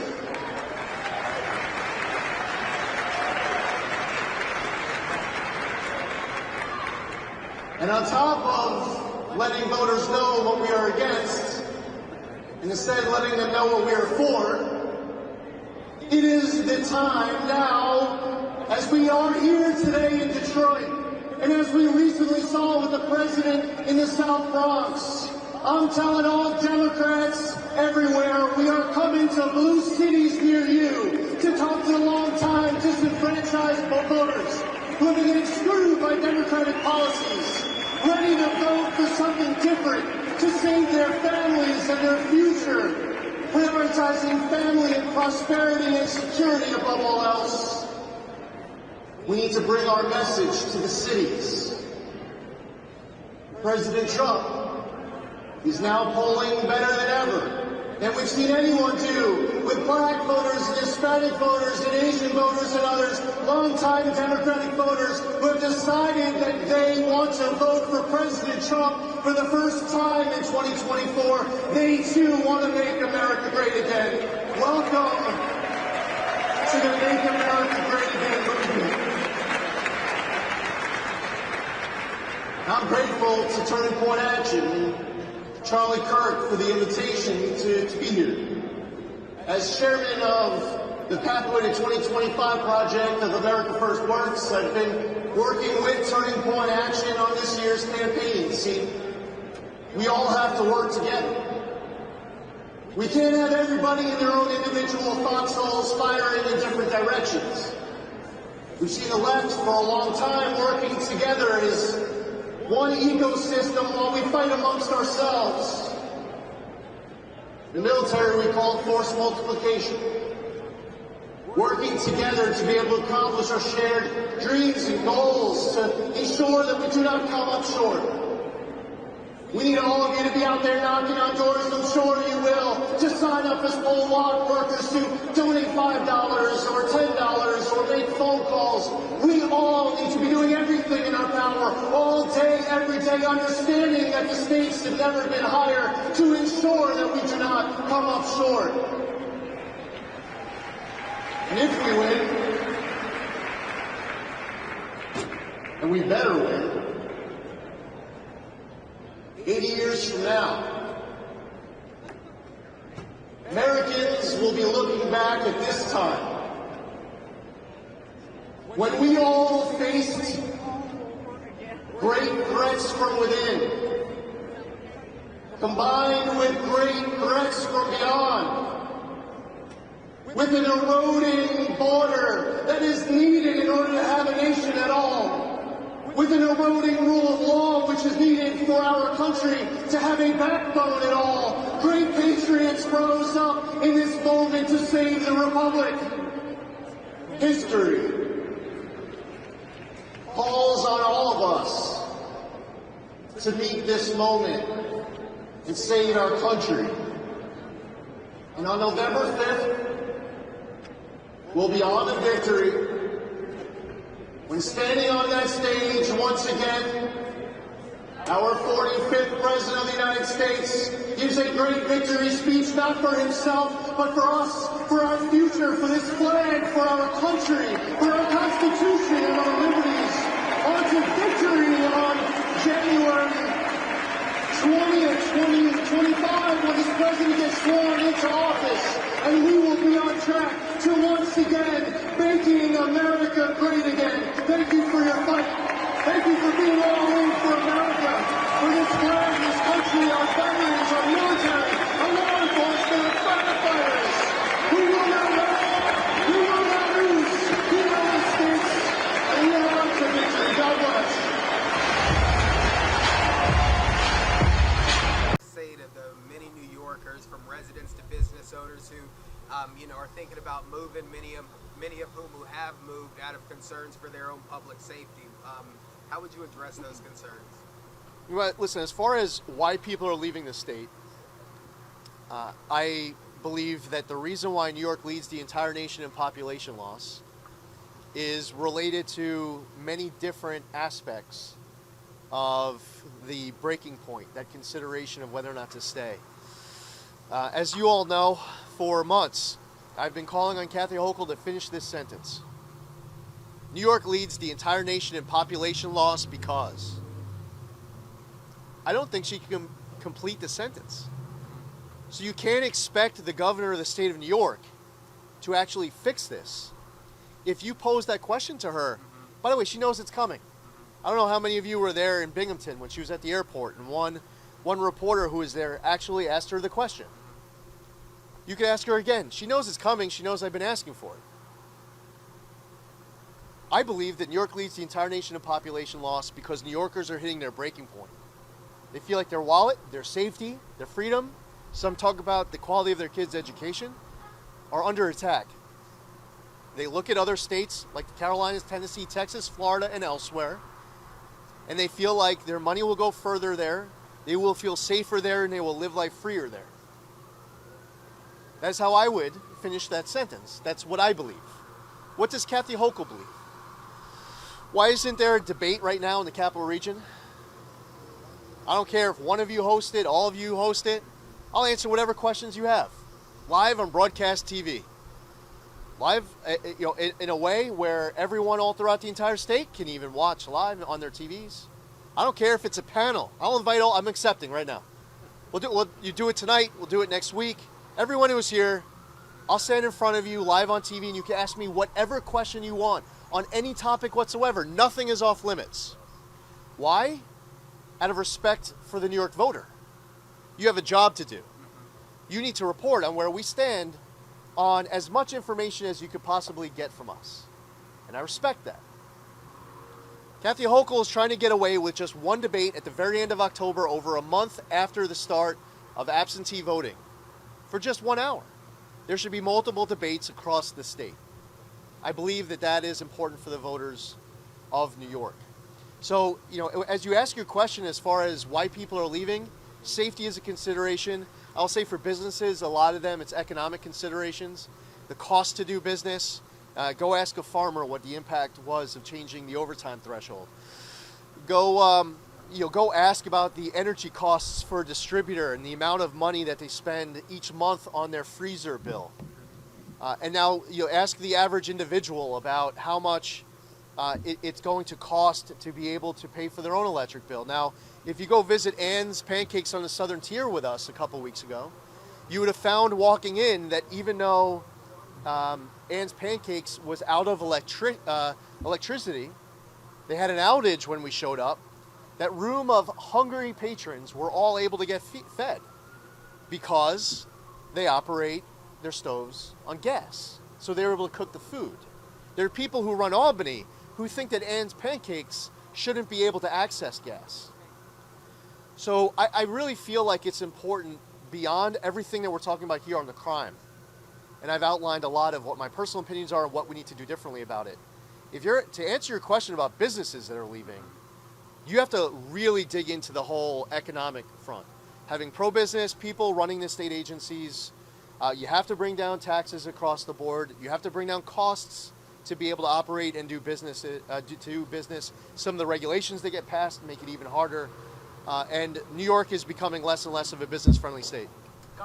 It's up to all of us to do everything in our power with just 8 days to go, taking nothing at all for granted. These opportunities don't come by often. And sometimes when you feel like maybe, hopefully, you're 2 or 3 years away from that next chance, and then it comes and goes, and it's still just more of the same. Under one-party rule up in Albany, the lack of balance has resulted in laws like cashless bail getting passed and other pro-criminal laws. There's a tolerance for district attorneys who refuse to enforce the law. There are attacks on our men and women in law enforcement. Taxes go up, spending goes up. They look at your freedom as if a transaction with the government with your freedom is one where the government is taking it away, but the only way that we should be engaging in a transaction with government with your freedom is for you to be getting more of your freedoms back, not the other way around.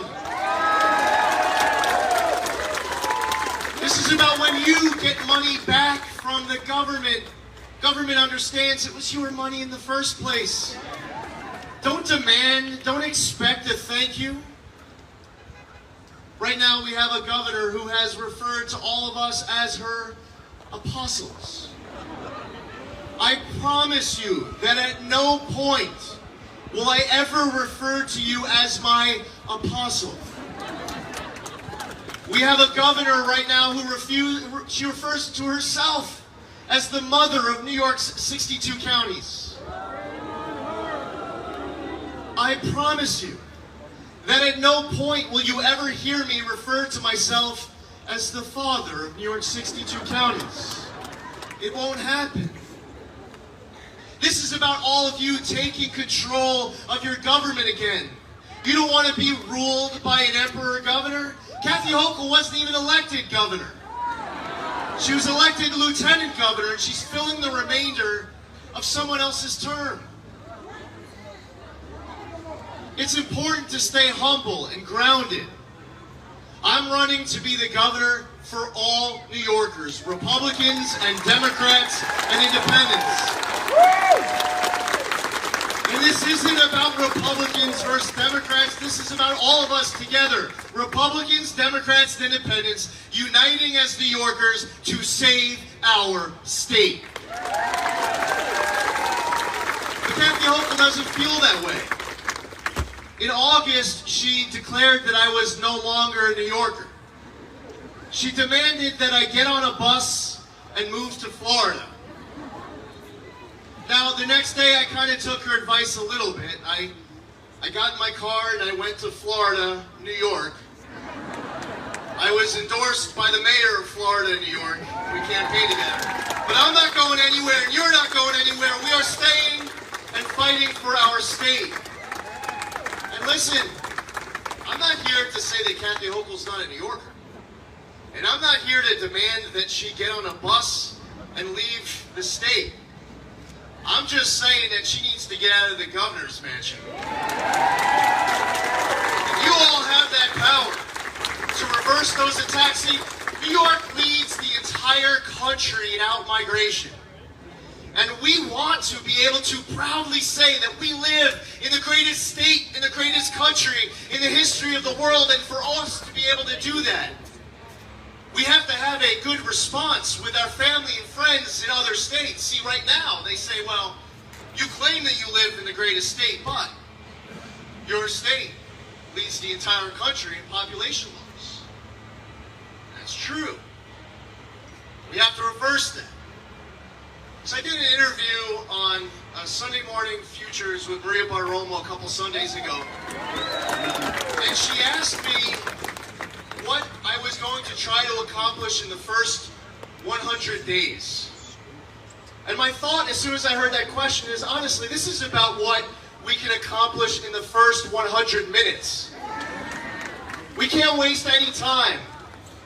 And I made a pledge. I've told people that, listen, in New York State, we do not have recall elections. And we have a problem when district attorneys release violent criminals to roam free. We have a problem with soaring crime. We want DAs to understand that that stands for district attorney, not defense attorney. So the first thing that I'm going to do, the first day that I'm in office, is turning to the Manhattan District Attorney Alvin Bragg to tell him that he's being fired.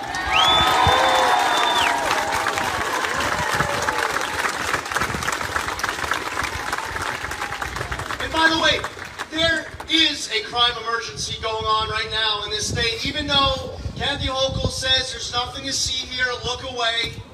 She says that we're data deniers. Well, go ask the family of Connie Torrey, who lost their 93-year-old grandmother because of someone who was released due to cashless bail. There are many people across this state who will share stories like 2 Mexican cartel drug smugglers busted with $1.2 million worth of crystal meth and instantly released on cashless bail. We had a guy at the McDonald's on Delancey Street in Lower Manhattan who pulled an axe out of his backpack and started swinging it wildly at tables and at walls and at customers, and instantly released back out on the street on cashless bail. Not too far from here in the Bronx, Jesus Cortez was knocked into a coma. The person who did that was out on parole, a convicted sex offender. He put on a glove, and this wasn't like any regular glove. This glove was a weapon. And the NYPD looked at the video and they charged attempted murder. But then the Bronx district attorney reduced it to misdemeanor assault and harassment, and then, while Jesus Cortez was laying in a bed in a coma, the person who punched him deliberately, with clear intent, was able to walk free under New York's cashless bail law. A woman in a Howard Beach subway station ends up getting attacked by a guy who had once killed his own grandparent. Violates his parole this past August. But what was reported was that the reason why that person wasn't violated, detained by his parole officer, was because of the Less is More Act. We hear stories about, because of Raise the Age, that you have teenagers being used to commit crime after crime after crime after crime. We hear in our prisons that because of the HALT Act, which went into effect on April 1st, that attacks on our correctional officers and our other prison staff and even inmates have gone up.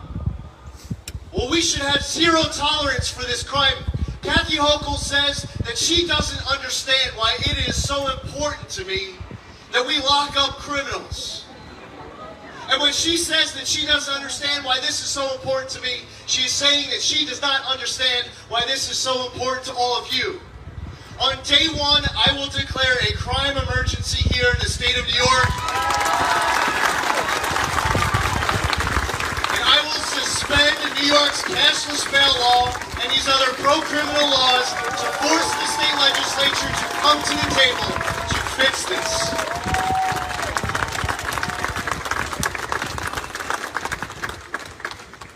And I also believe, by the way, that every last COVID vaccine mandate that we can get rid of here in the state of New York should be gone.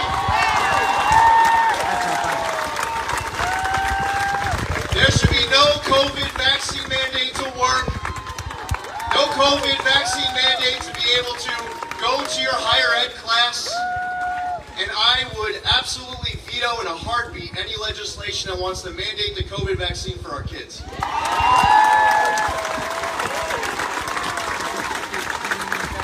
I'll tell you what else we'll do on day one. A parent has a fundamental right to control the upbringing of their child, and they do not relinquish that right to the government by sending their kids off to school. That will be the policy of New York State. We have a lot to accomplish. And we are right here in a congressional district. We are in a congressional district where you have an opportunity to help flip the balance of power here in the House of Representatives by electing Mike Lawler as your next congressman. And you can tell your friends in New York 18 to vote for Army veteran Colin Schmidt. Tell your friends in New York 19 to elect another special guest we have here today, Marcus Molinaro.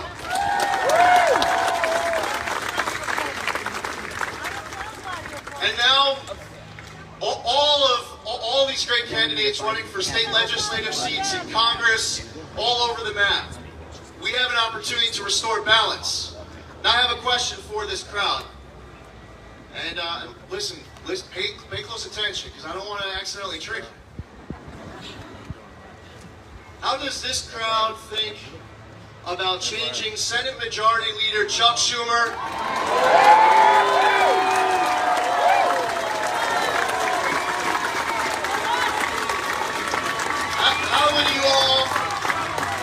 How would you all like to turn Senate Majority Leader Chuck Schumer into Senate Minority Leader Chuck Schumer? No. Hey, Joe, come up here for a second. How many of you are ready to turn Senate Majority Leader Chuck Schumer into former Senator Chuck Schumer and elect Joe Pinion as the next senator here in the great state of New York? Joe, say a quick word. So some of you may have seen a debate last night. I heard a rumor there's a bolo out there, elder abuse, a warrant has been issued. But I'll say this. We heard from the Senate Majority Leader's mouth. He wants to pack the Supreme Court. He wants to mandate the jab for your children. He wants to make sure that he can lower your electric bill 30 years from now. He's been there for 42 years. We certainly cannot afford 6 more. And so that's why we're going to send Lee Zeldin to the governor's mansion. That's why we are here to ensure that after 24 years in the Senate, 42 years in Congress, we can send this geriatric dinosaur to the retirement home of Congress. So as I say always, we've got what I've now called a 3-for-1 sale. We get to fire Kathy Hochul, we get to dismiss Tish, and we get to retire Charles Ellis Schumer, but it's a one-day sale. So you guys got to be there and be there quick. God bless you all. Make sure you spread the word. Charles Schumer has seen his last days in D.C., and Lee Zeldin is going to shock the world on November 8th.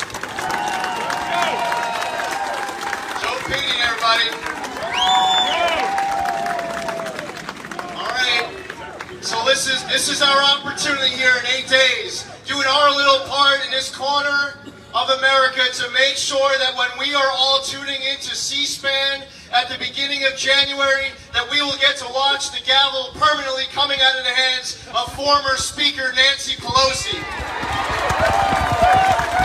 We want to restore balance to Washington, and we have a great opportunity to restore balance here in New York. And there was a big race that took place last year. All eyes were on Virginia. They said that the race could not be won. And a man of principle stepped up. He was fighting for parents. He was fighting for taxpayers. He was fighting for freedom. His state was at a crossroads. And he was not going to let, and his constituents, his voters, were not going to let that opportunity pass them by. He did what many said was impossible. We are going to do what many said was impossible. Just like 28 years ago, when New York stepped up to elect a great governor, George Pataki, here we are at our moment, November 8th of 2022, where we will do everything in our power, taking nothing for granted, telling friends and family and neighbors and strangers and co-workers, being active on social media and emails and texts and word of mouth. Early voting is now open. We have to get our vote out. No one can stay at home. And on election night, Tuesday, November 8th, you all will be able to listen to, you all will be able to watch a concession speech of soon-to-be former Governor Kathy Hochul. And a man who has inspired so many parents here in Westchester County. A man who has inspired so many people fighting for freedom and good government, sane government. He's been a great leader who's kept to his word. And we're honored to have him today as a very special guest. Ladies and gentlemen, give a big New York welcome to the Governor of Virginia, Glenn. For coming out, it's great to see you all. And first off, I just want to say thank you for, listen, we are now at the 19-month mark. We got in this race April 8th of 2021. And there's a piece of this story that is still to be told. There's over 1.4 million Election Day votes that are still out.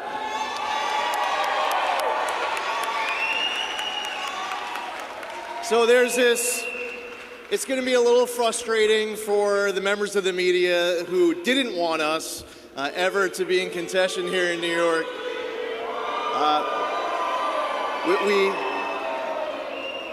I'm sure NBC was pretty excited about trying to call this race quickly. So, at one point, yeah, the race says that we were down 30-something, and then it became 20-something, and then it's 15, and now it's under 10. We have been crushing the Election Day vote all across the entire state.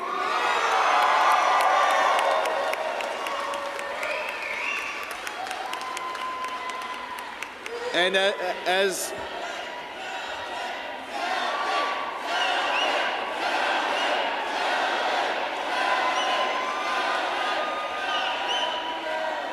So what's going to happen is that over the course of these next couple of hours, you're going to see the race continue to get closer and closer and closer and closer.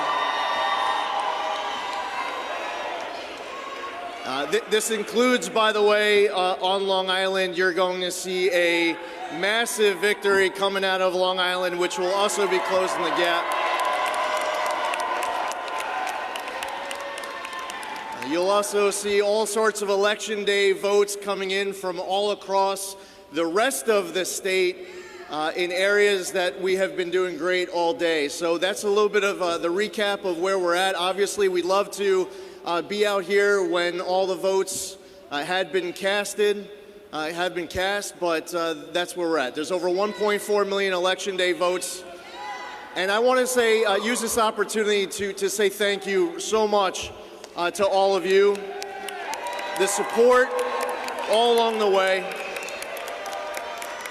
I want to thank our campaign team led by our campaign manager, Eric Amadon. Eric, you did a great job. The entire campaign staff, all of our volunteers. I could say happy birthday to my mother. Today is her birthday. Happy birthday. I want to say thank you to my running mate, and she has been amazing on the trail, running to be our state's next Lieutenant Governor, Allison Esposito.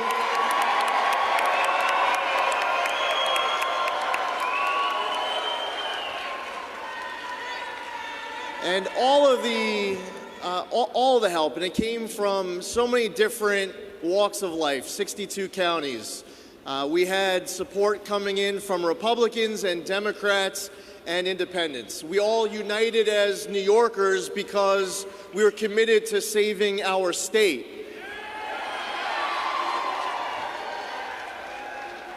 And you poured your heart and soul into this entire effort. You were committed with a love for New York. I mean, the reality is that New York is leading the entire nation in out-migration, and New Yorkers are hitting their breaking point. And we all understood why that was. And we want New Yorkers to have safe streets and safe subways. We shouldn't be passing pro-criminal laws like cashless bail. There are rogue district attorneys like Alvin Bragg who should be removed. We should reverse the state's ban on the safe extraction of natural gas and approve new pipeline applications. We shouldn't have seen all these COVID vaccine mandates where people are getting fired for what should be a personal decision of whether or not to get the shot. So listen, it's been a battle where we've been focused on ideals. We've been bringing our message without apology or regret. We came to this with passion to have a debate of ideas for a better direction for New York, and we're still totally committed towards seeing it through for the 1.4 million Election Day voters who have not yet had their vote cast and counted. We hope that as these results come in that we'll be able to prevail, but we want it to come out now. While the night is still a bit young, I was able to wish a happy birthday, maybe, was it just before midnight? I was able to get the happy birthday in right around midnight. My mother's birthday was yesterday, ended 5 minutes ago. I also want to say a very heartfelt thank you to my wife, Diana, our daughters, Michaela and Ariana. It's impossible to do this without family. If you want to step up into the arena and serve, you need that support at home. And there's a lot of time that is spent away. You're traveling the entire state, and Diana was, holding it down at home and taking care of these girls. This family has been all in. This was a decision that we made together as a family to make this run, and I just want to say thank you so much to Diana and Michaela and Ariana for all of your love and support every step of the way. And thank you to all of you for everything. It's meant so much to me over the course of the last 19 months. We still have a lot of work to do.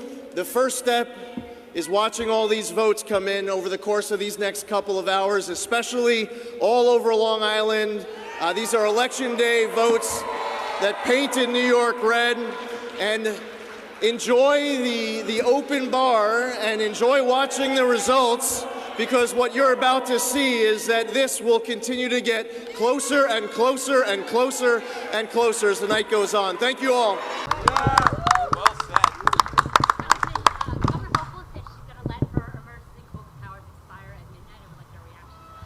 Listen, she shouldn't have been extending her COVID emergency powers this entire way. Now, at one point, people might say, well, it's just a piece of paper. But what she did with that piece of paper is that she gave a no-bid contract worth over $600 million to a company whose family ended up donating $300,000 to her campaign. And by the way, she paid over twice the price of the going rate. She needs to account for that.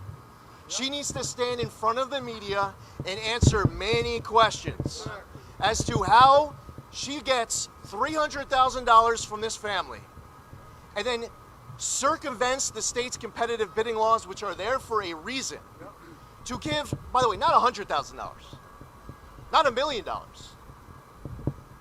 over $600 million, and this isn't Kathy Hochul's money. This belongs to the people of New York. And if she will not account herself between today and November 8th, New Yorkers will deliver an accounting at the ballot box because it smells horribly. It passes no smell test. It shows, it proves that the person who we have right now as governor of the state of New York is a crook. She could prove me wrong by standing in front of all of you and explain away how she gets $300,000 and then gives out a no-bid contract paying over twice the going rate. And by the way, if you want to do this right, let's just say she decided, you know what, I have to enter this contract today because the numbers are whatever that numbers happen to be on that particular day. What about when the numbers go down? Why are you still paying all of that money for all these tests? She has a lot of answers that she needs to come clean with in front of all of you. I oppose congestion pricing. I will do everything in my power to stop it. Yeah, so on that point, what are you cutting? Are you cutting the train replacement? Are you cutting maintenance? Are you cutting the new signals program? What are you cutting if you're cutting congestion pricing? Okay, I wrote an op-ed a decade ago when Jay Walden came in office. And you can look it up right now. It's posted, I published it with the New York Post in 2012, okay? Now in it are a whole bunch of different items that would end up making the MTA operate more efficiently. If you go back and you read through it, it's amazing how many of those items still have not been tackled. So this is what happens. We have an MTA chairman right now. And the MTA chairman says, give me billions of dollars. And then I guarantee for you, everything's going to be fixed. All I need is $5 billion.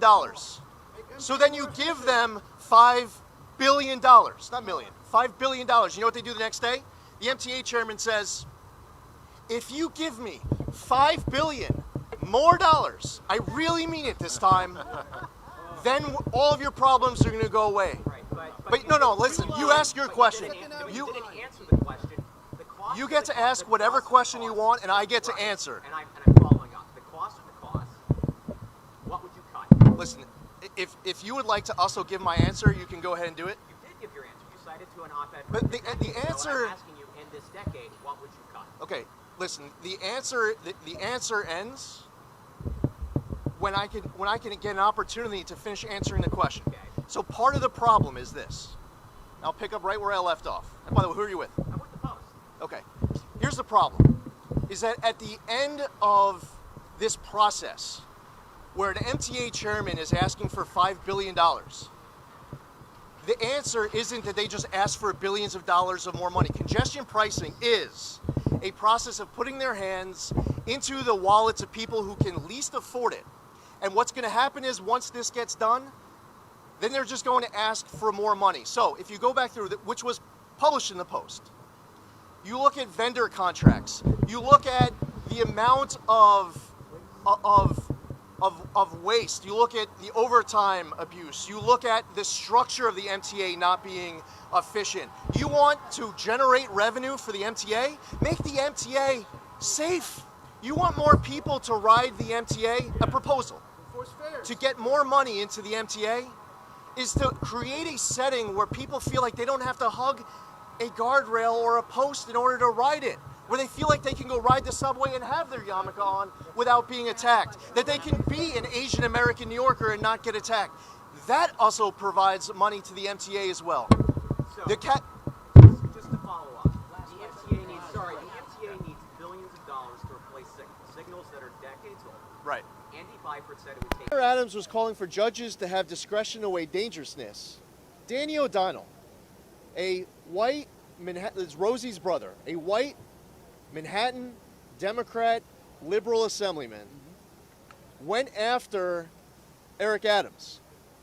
He says that dangerousness is code for black. He was suggesting that the black mayor was proposing dangerousness because Mayor Adams was racist. I mean, think about their logic. They don't just stonewall you, they personally attack you. We had one of our supporters actually at a Kathy Hochul event, and she ended up getting choked. It's all caught on video. It's been reported by some in the media. And Brad Hoylman, a state senator, called on me to condemn the victim. Political violence in all forms, in any form, is not okay. I don't care whether you support one side or another side, Republican, Democrat, Independent, there's no room ever for political violence in any way, shape, or form. So now just this morning, you want to talk subway crimes? Kathy Hochul says it's about data denying when we're here. Representative Lee Zeldin held a press conference in the Bronx on Monday to discuss crime in New York City. Zeldin, who was running for governor of New York, was asked about his endorsement by former President Donald Trump. The New York Republican said his endorsement was not surprising since he has supported him in the past. Zeldin also spoke about support he is getting from Republicans and Democrats in New York. Zeldin then pivoted and said that the race is, quote, not about the former president, and that there were only two options on the ballot. Zeldin also slammed Governor Kathy Hochul for turning down several debate requests. Yes.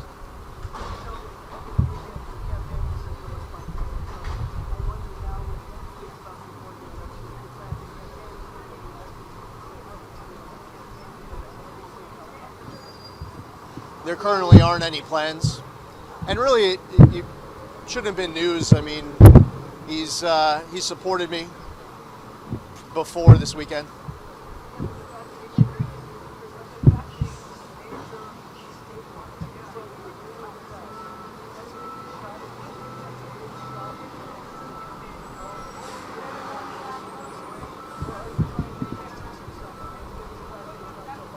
We've been getting great support from all over. I mean, we're getting support from people who are Republicans, who are Democrats, who are independents. This is great how many people want to help us win this race and to save this state.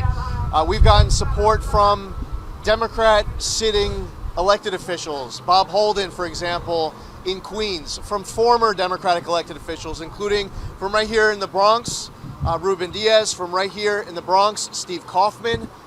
One is a former state senator, the other one is a former state assemblyman, former state assemblyman Dov Hikind. So the support is coming in right now from all over. I welcome it. It's fantastic.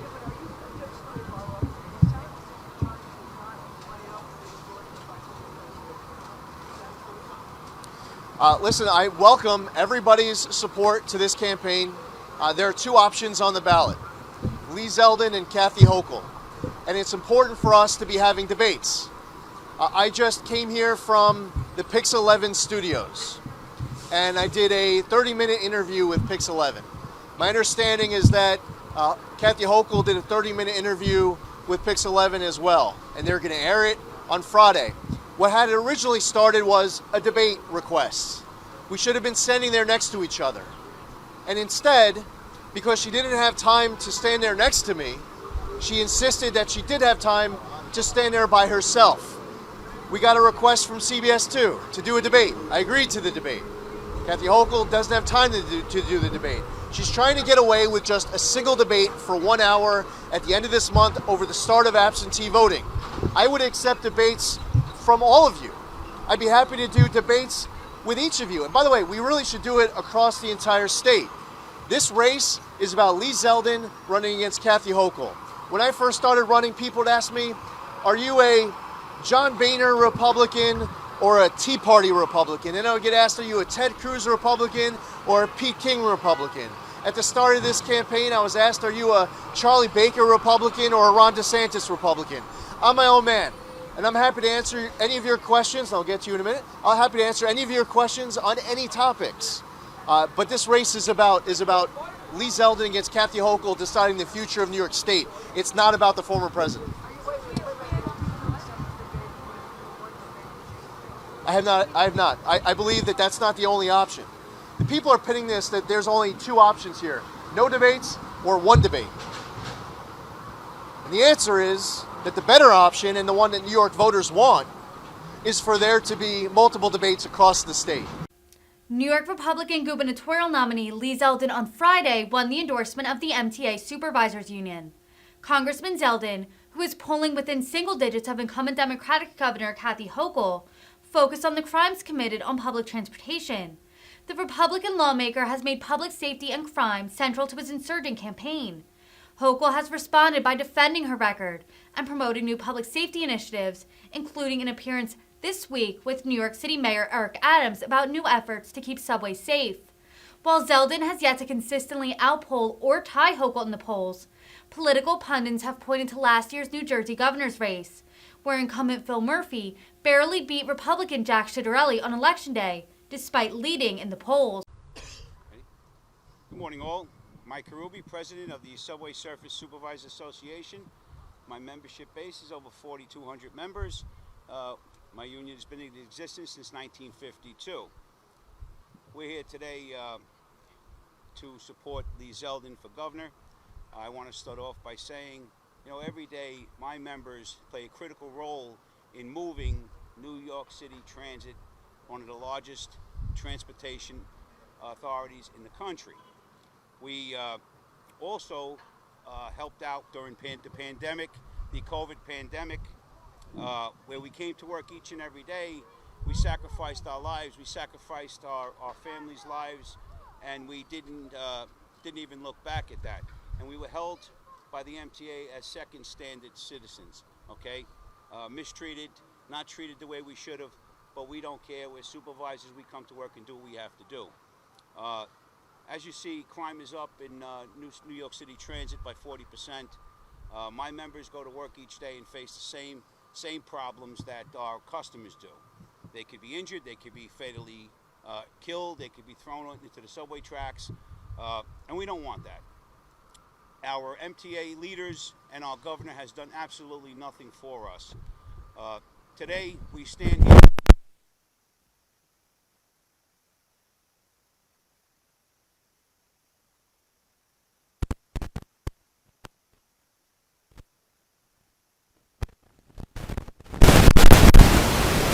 to make change.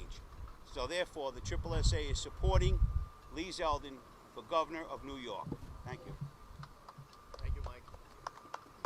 Thank you so much to Mike and to all the men and women who he leads. For all of them for being here. It's not an easy job. It's been a tough few years. Hit hard with challenges of the pandemic, trying to get your hands on PPE early, being exposed to COVID at the onset of the pandemic. And now, fast forward to today. We wake up to read a headline of one MTA bus being held up yesterday by a fake gun. As I'm walking here, I'm watching video of a group that attacked a woman in Queens yesterday and robbed this young girl.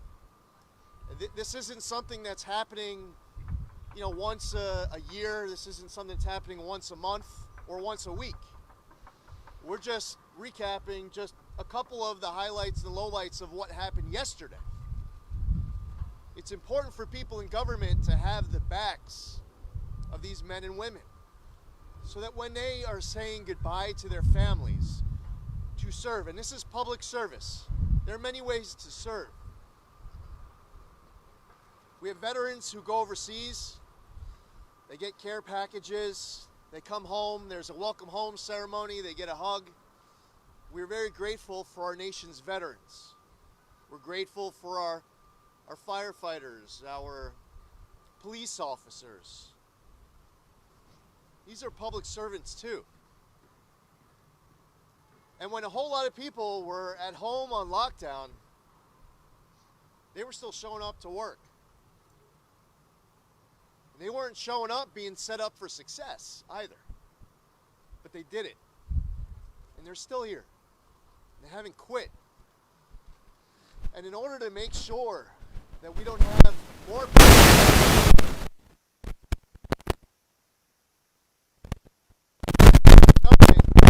are going to do everything in their power to make them safe.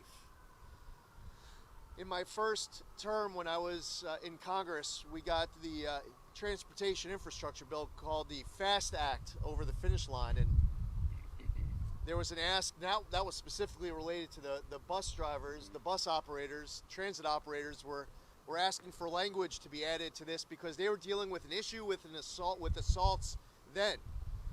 We got into the bill, and that's good. You'd hope that the worst days are behind you. But quite frankly, what's happening right now for these men and women is that each day they're being reminded that some of the most challenging hours on the job might still be in front of them. Ridership is down. The impact on the economics of the MTA are real. And one of the best ways to improve fiscal solvency is to improve the ridership experience. Now, there's only so much that these men and women can do to improve the ridership experience. They need the help of elected officials, not just to have their backs, but they are here fighting on behalf of the people of New York City, the people of the New York City metropolitan area, because elected officials don't have their riders' backs either. This is a campaign in many respects that has been focused on public safety. There's an election coming up in 11 days. And I was talking at our debate a few days ago about how there's more that needs to be done to make the streets safe again, to make our subways safe again.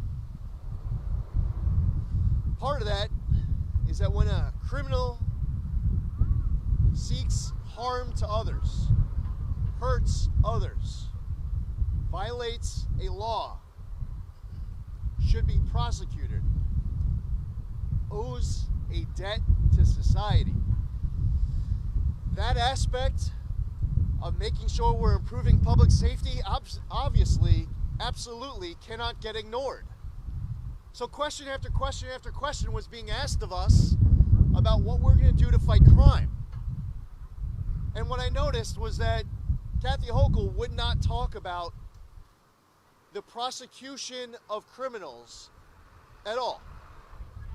She was given one opportunity after the next to talk about, maybe you might say, one of the most important aspects of the criminal justice system. Is making sure that the handcuffs are on the criminals, not the criminal justice system. And she said that she doesn't understand why that's so important to me. When Kathy Hochul said that she doesn't understand why that is so important to me, she's saying that she doesn't understand why that's so important to all New Yorkers who care about safety on our streets. She doesn't understand why that is so important for all New Yorkers who see the video of someone being pushed in front of an oncoming subway car. They see the video of a Green Goblin gang on a subway car. They see the video of some guy pulling an axe out of his backpack at the McDonald's on Delancey Street and swinging it and breaking tables and walls and swinging it at customers. Oh yeah, by the way, the guy at McDonald's, instantly released on cashless bail. The Green Goblin gang, instantly released. Kathy Hochul also spoke about emotionally disturbed people and how they know where they all are. Okay, you have my attention. We're all talking about this. There's emotionally disturbed people on our streets who need help, and they shouldn't be on our streets. She says that her grand proposal is to provide 50 beds. She says she knows all the emotionally disturbed people in New York City, and we have to get them off the streets. And to do so, she has 50 beds. Now, it's no coincidence that that was 2.5 weeks before the election that announcement was being made. When people look back on this election that we are living through right now, 11 days from now is election day, November 8th. We're going to wake up and people are going to you'll write your stories. What happened? Why did this happen? New York is a blue state. This is about Republicans and Democrats and independents united as New Yorkers to restore balance and common sense and to do far more of what is in our power to make our streets and our subways safer, to make life in New York more affordable, to make sure that we are improving the quality of education in our schools, to make sure that New Yorkers can see their American dream as a New York dream. And I spend my day out with the people, all day, every day. I'm right here in Manhattan. Last night you would have found me in Buffalo. The night before that you would have found me in Liverpool outside of Syracuse and in Utica. That morning I was in Queens. Tonight you'll find me in Rochester. And you'll notice that the crowd size at our rallies keep getting bigger and bigger and bigger. Last night it was standing room only. There's overflow crowds. The energy, the momentum is real. And it's not Republicans filling up the seats. It's Republicans and Democrats and independents. So the Subway Surface Supervisors Association is not here as Republicans or Democrats or independents. All the parties are represented here, and that's not why they're here. That's not how they are here. They're here as New Yorkers who are demanding that the people in government need to have their backs, that the people in government need to have the backs of their riders, and the people in government, all of us, to take back our streets and restore safety. And with that, I'm happy to answer any questions. Congressman, what do you make of the MTA turning to private security guards in some cases? Other transit systems have done that, Chicago as well. But do you think that is a wise use of resources, and is it necessary because of what you've been talking about? It highlights a massive failure. So the other part of that announcement that was last weekend, I mentioned the emotionally disturbed persons part of it, and also they were talking about needing to put more law enforcement in the subways. Okay, you have my attention. I agree with that too. But they're talking about mandatory forced overtime. They're not talking about hiring more NYPD. We need to hire more NYPD. And we shouldn't be taking people off of other beats where they're needed on the streets. By the way, what I've heard and I'm looking into is that I was informed that they were pulling people from the Long Island Railroad and Metro North, so we're checking that out. I was also told that the MTA was blindsided by this plan. This wasn't something that was being rolled out that had been getting developed. It was something that came across as a, hey, we need to do something quick. There's an election coming up in 2.5 weeks. We need to hire more law enforcement. The answer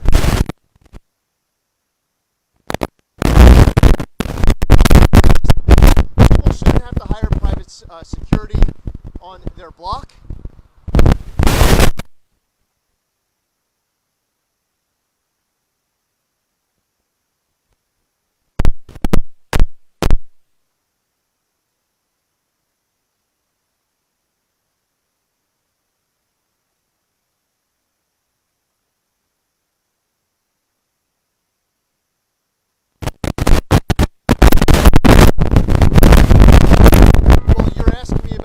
Hiring public safety, hiring private security, and what does?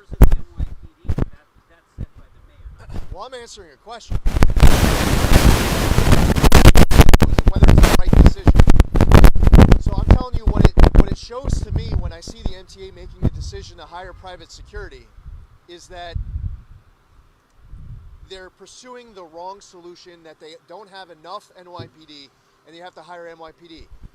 That's my answer to the question.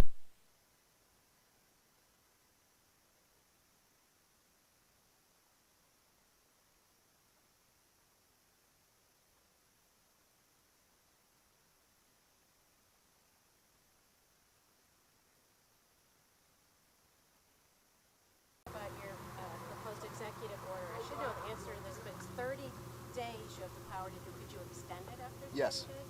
But whether you agree with what you're doing, would be doing or not, wouldn't that be disruptive to the criminal justice system? Like, it'd be very hard for them to potentially. I'm over 18 months into this campaign. I spend my time very much unlike Kathy Hochul spends hers. This is no rose garden strategy. You would have found me hours after a fatal stabbing in Morris Heights at the site of the stabbing. You know, the day after, smashing up tables and walls in lower Manhattan. Time and again, we have felt that it's very important to be raising awareness to what is actually happening. And I get feedback from New Yorkers. New Yorkers are, to anyone with the best of intent, wanting to raise the age passed because they don't want to create a pipeline to prison. There's somebody finds himself on the wrong end of the law. They have a clean record, and you want to make sure that they're able to get their life back on track, and one offense doesn't end up derailing their entire pathway in life. But here's the problem with the implementation of it, is that you're seeing a whole bunch of these teenagers who are actually being used to commit more crimes. They're being used to commit crime after crime after crime because the case is going to go to family court and not criminal court. So when you dig into what these laws have actually resulted as a consequence, you know, less is more. Kathy Hochul signs it. She released 191 people from Rikers Island. A whole bunch of them within days, within the first couple of weeks, immediately got rearrested for additional offenses. Go talk to New Yorkers, and they want to see action.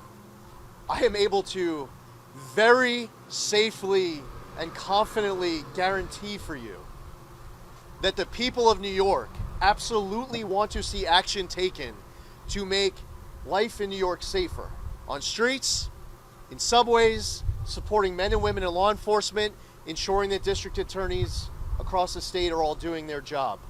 So at this point, as far as what's disruptive to safety on our street, what's disruptive to the criminal justice system, are these laws that we were calling to be overhauled. What is disruptive to that family mourning the loss of their mother is that the judge the day before did not have the discretion to keep that. Allison Esposito. So Allison was 25 years in the NYPD. She was the commanding officer of the 70th Precinct in Brooklyn. And her father was an NYPD chief. Allison wanted to become an NYPD chief, and she might have even become NYPD chief by now. And she retired, not just to be our next lieutenant governor, she retired to be our candidate to be our next lieutenant governor. I'm so grateful that she's willing to do that. Allison Esposito.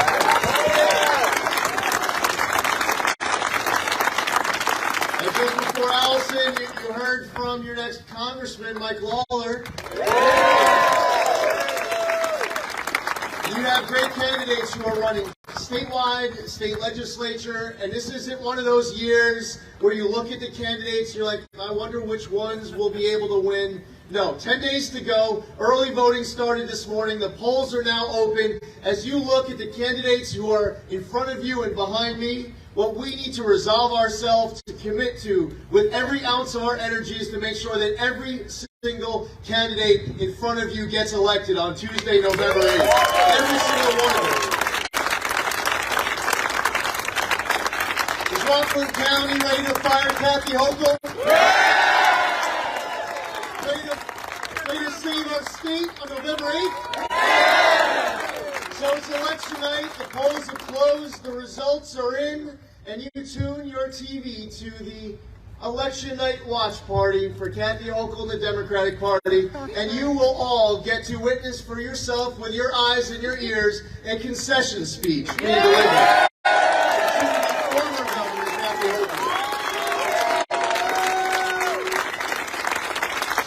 This truly is a campaign to save our state.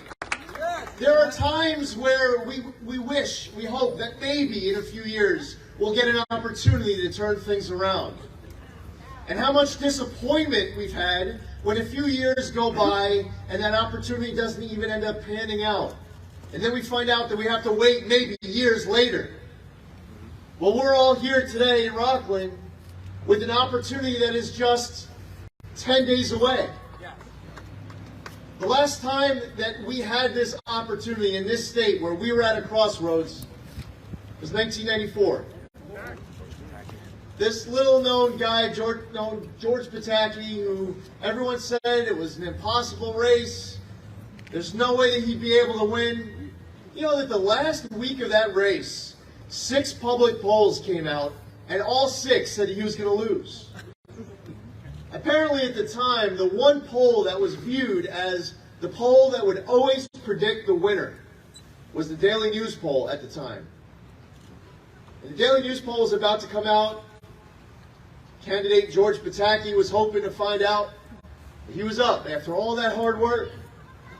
Just before the election, days before the election, the Daily News poll came out and said he was down by 14 points. 4 of those last 6 polls had him down double digits. They said he was going to lose by 11.5 points. He ended up winning by 3.5. The polls were off by 15 points. They can't poll this. You can't poll this. You know, and some of these polls that come out, they don't even talk to people. It's like an online platform. It's weird how they get the person to even do the poll. And then they try to tell you that you have no chance of winning any race for any office. And you're like, well, maybe you're wrong again. Like you normally are. Because you can't poll this. When we were standing on the debate stage a few days ago, we were getting asked question, crime after crime after crime question, and I'm glad we were getting asked that question, those questions, because these are important questions to talk about. And you could say that I was doing Kathy Hochul a favor by pointing out that here we are, almost halfway through the debate, and you've been asked question after question after question, and you still have not yet said anything about the part of the criminal justice system where you lock up the bad guy.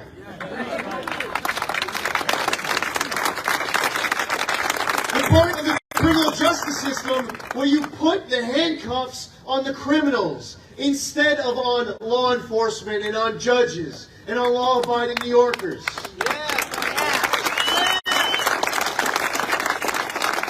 You could say I was doing her a favor because she can then weigh in and say purposefully how important it is to make sure that people who commit crimes and hurt other people, who owe a debt to society, are prosecuted for what they do. How important it is that if you are a district attorney, that you are enforcing the law. Not an issue. You have a great district attorney here in Rockland. But I'll tell you what, there are some other counties where the district attorney does not do their job. And instead, she thought that it would be a good idea to ask out loud, to wonder out loud, she doesn't understand why this is so important to me. And when she says that towards me, she's saying that she does not understand why this is so important for you. When Kathy Hochul declares that I am no longer a New Yorker because of my views, she's declaring that you're no longer New Yorkers because of your views. When she demands that I get on a bus and move to Florida because of my views, she's demanding that millions of New Yorkers should all get on buses and move to Florida. When you want to be the governor of the state of New York, you're signing up to be the governor for all New Yorkers.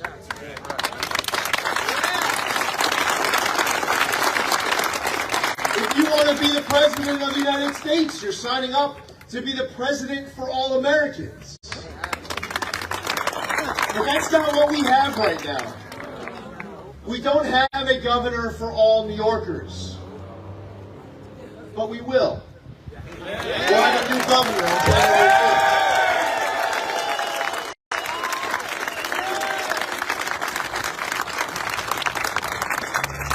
I did an interview on the Maria Bartiromo show a couple Sundays ago, and she asked me what my goals were for the first 100 days. And I told her my mind isn't focused as much on the first 100 days as it is on the first 100 minutes. And we're going to have a very busy first 100 minutes.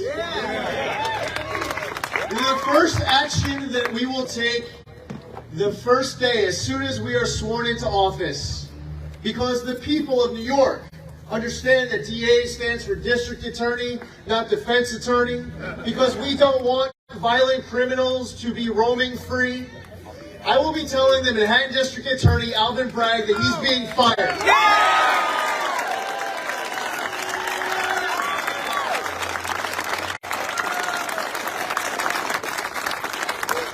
And there is a crime emergency right now here in this state. Kathy Hochul might not be willing to recognize it. She might be asking us to just look away. There's nothing to see here. They may be trying to make the argument it's just perception, what you all are seeing with your own eyes in the video and the news stories. But we will do collectively what she isn't willing to do herself. On January 1st, we will declare a crime emergency here in the state of New York.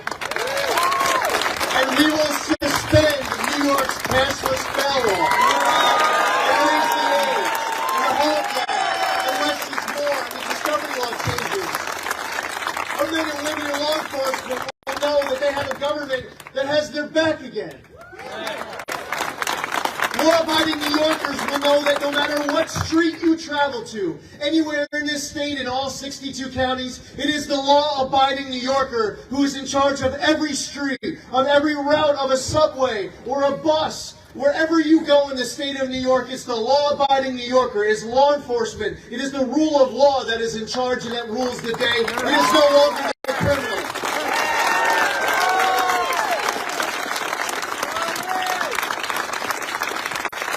In our first 100 minutes, every last possible COVID mandate that we can get rid of is gone.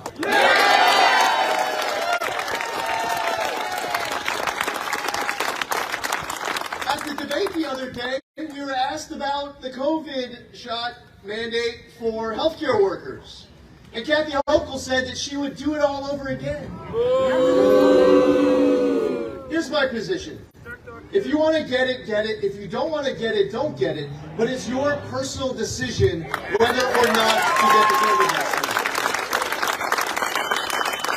Nobody should lose their job for a mandate. Nobody should be blocked out of a classroom like what is happening with some higher ed classrooms here in New York. We were also asked about making it a mandate on our kids. No. And Kathy Hochul would only be willing to agree not to impose a mandate right then and there. And I made it very clear when it was my turn to speak. When it was my time, I said that I will never impose a COVID vaccine mandate on anyone at any time for any reason, anywhere here in the state of New York. And I agree that every single person who's been fired should get their jobs back with backwards.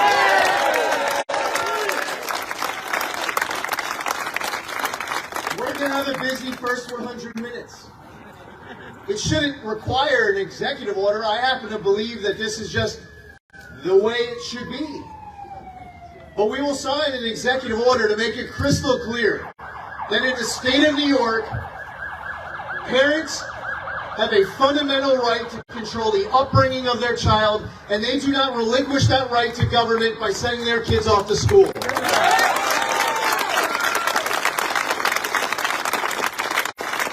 this very busy first 100 minutes, we're going to send a message to the thousands of New York families who lost their loved ones in nursing homes.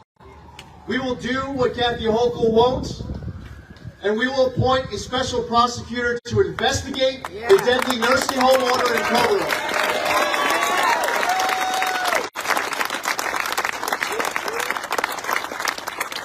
I want you all to have a government you can be proud of again, a government where the governor isn't referring to you as his or her apostles, a government where you don't have a governor who is referring to themselves as the mother or father of New York's 62 counties. I don't know if that day was in the room that day when that happened, but Kathy Hochul was at an Association of Counties meeting, and she actually referred to herself as the mother of New York's 62 counties. I promise you that at no point will the thought even enter my head, let alone come out of my mouth, where you hear me refer to myself as the father of New York's 62 counties. It won't happen. It won't happen. It is important for all of us to take back control of our government, of our family's future, of our community. There are times where these opportunities are hopefully years away. And sometimes, as I said, that time comes and it goes and you still have more of the same, or it gets even worse. You have one-party rule right now in Albany. You have outsized power of people who actually call themselves socialists. This isn't what we call them. If you call them something other than a socialist, if you say Assemblywoman so-and-so, you are not a socialist, they will correct you. There's one AOC in Washington. There's like dozens of them up in Albany. There are men and women who feel like our state should be like some other country somewhere else. That many New Yorkers actually fled to come here to New York to escape. And they want to turn our state into that country. Our state, our country, should be the best version of itself. We want to be able to say that we live in the greatest state, in the greatest country in the history of the world. But it's hard to do that with our friends and family in other states. When they say, well, are you from that state that leads the whole country in out-migration? So more people are leaving your state that you say is the greatest state in the country than people are fleeing any other state, like including California. Yeah, that's our state. But what we can do in 10 days is to very quickly be back on pace to where the attacks on our wallets, our safety, our freedom, and the quality of our kids' education are being reversed. Where people who have left can get the phone call from you to say, listen, you thought you were leaving while the getting was good, but it's time to come back to your family. It's a new day that has dawned here in the great state of New York. Now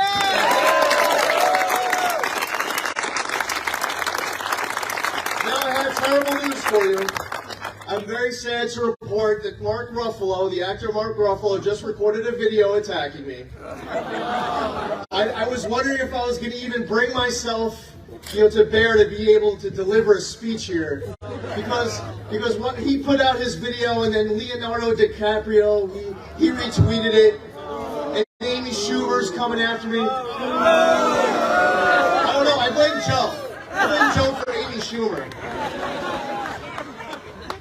But the reason why Mark Ruffalo recorded a video was because I believe that New York should reverse its ban on the safe extraction of natural gas. The southern tier of New York is desperate for it. And he puts out this video that includes footage that you turn on your water faucet and then fire just comes out. And that's how they got the ban put into place. So when you think of what's at stake and what we are up against, these people are actually running things at every single level. Are we going to allow them to gain even more power? No! 2 more years or 4 more years to attack your freedom? No! No, this is our opportunity. If we do everything in our power everywhere, telling everyone we know, emails and texts and social media and word of mouth, we tell everyone, friends, family, neighbors, strangers, co-workers, whoever it is, that this is our opportunity to save this state and save this country. And I plan on tuning in at the beginning of January, watching C-SPAN, when Mike Lawler is sworn in as your next congressman.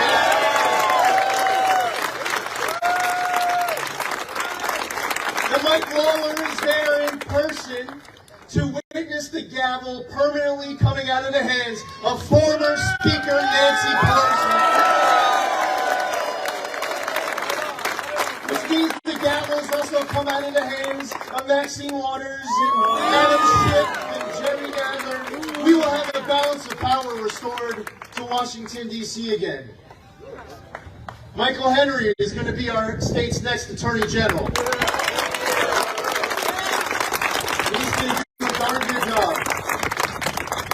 We have a bunch of great candidates here for state senate and state assembly, and I'll tell you, there's a whole lot of people talking about this guy who's about to be a new state senator from Rockland named Bill Weber. Everyone's leaning on him. A lot of pressure on Bill. A lot of pressure on all of us. But we have to get all these state legislative candidates, all of them, over the finish line at first, and they're all working so hard. Now, quick question before we go. Trivia, I don't know, just pay attention. I hope this doesn't come across as a trick question or anything. I just want to poll the group here. How many of you are ready to turn Senate Majority Leader Chuck Schumer into Senate Minority Leader Chuck Schumer?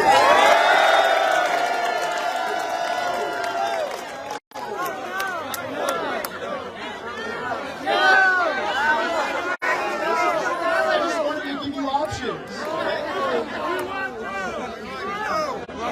Is Rockland County ready to turn Senate Majority Leader Chuck Schumer into former Senator Chuck Schumer?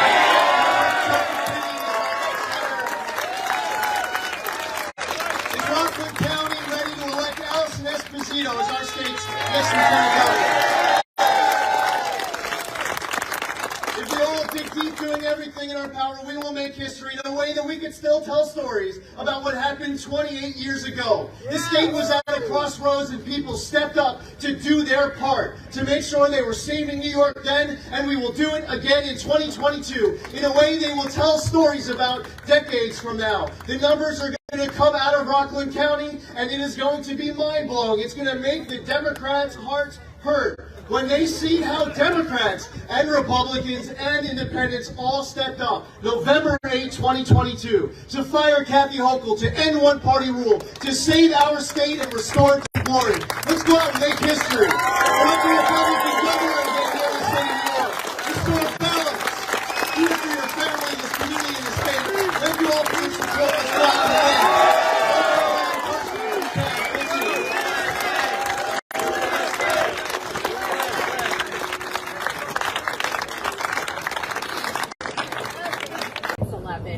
You have held multiple events calling out issues of crime. There's so many other issues in the state. In New York City, there's still a higher unemployment rate than other parts of the country. Is there a point where you will sort of shift to do more events that focus on other pressing topics in the state? Or do you feel like continuing to talk about crime is going to be sort of your primary message in the election? Well, listen, the sense of urgency that I'm hearing from Mike and the other employees and small business owners here in this community of gas station owners, this is an act of desperation for us to be here right now raising awareness for this issue. I'll tell you something else with a sense of urgency that all of us should be greatly concerned about, is that we just finally had the state scores released for our schools. And there's a massive performance gap right now that is expanding between New York and the national average. We're seeing, as a result of the pandemic and lockdown policies, the impact on our kids, really their generation has suffered the most of all generations. And I really appreciate your question, Ayana, and quite frankly, if you asked me 6 times over again, I'll give you 6 different other topics that are very important. But first and foremost on my mind this morning, on top of what we're here to discuss, our kids don't even have a vote. If you look at the 4th grade reading and math performance scores on the tests that were just released, New York spends 2.5 times more per pupil than than Florida and Mississippi, for example. Now, same tests. Despite the far less amount that is spent per pupil, they are performing better. Black students, Hispanic students, low-income students, same tests. What are we doing wrong? We have to raise our game as it relates to education. We have to challenge our kids to go further. We need to achieve better outcomes. We need to lift the cap on charter schools. We need to promote advanced academics. There's an assault right now on merit-based entry into specialty schools. We have to reward hard work and success. We can't discriminate.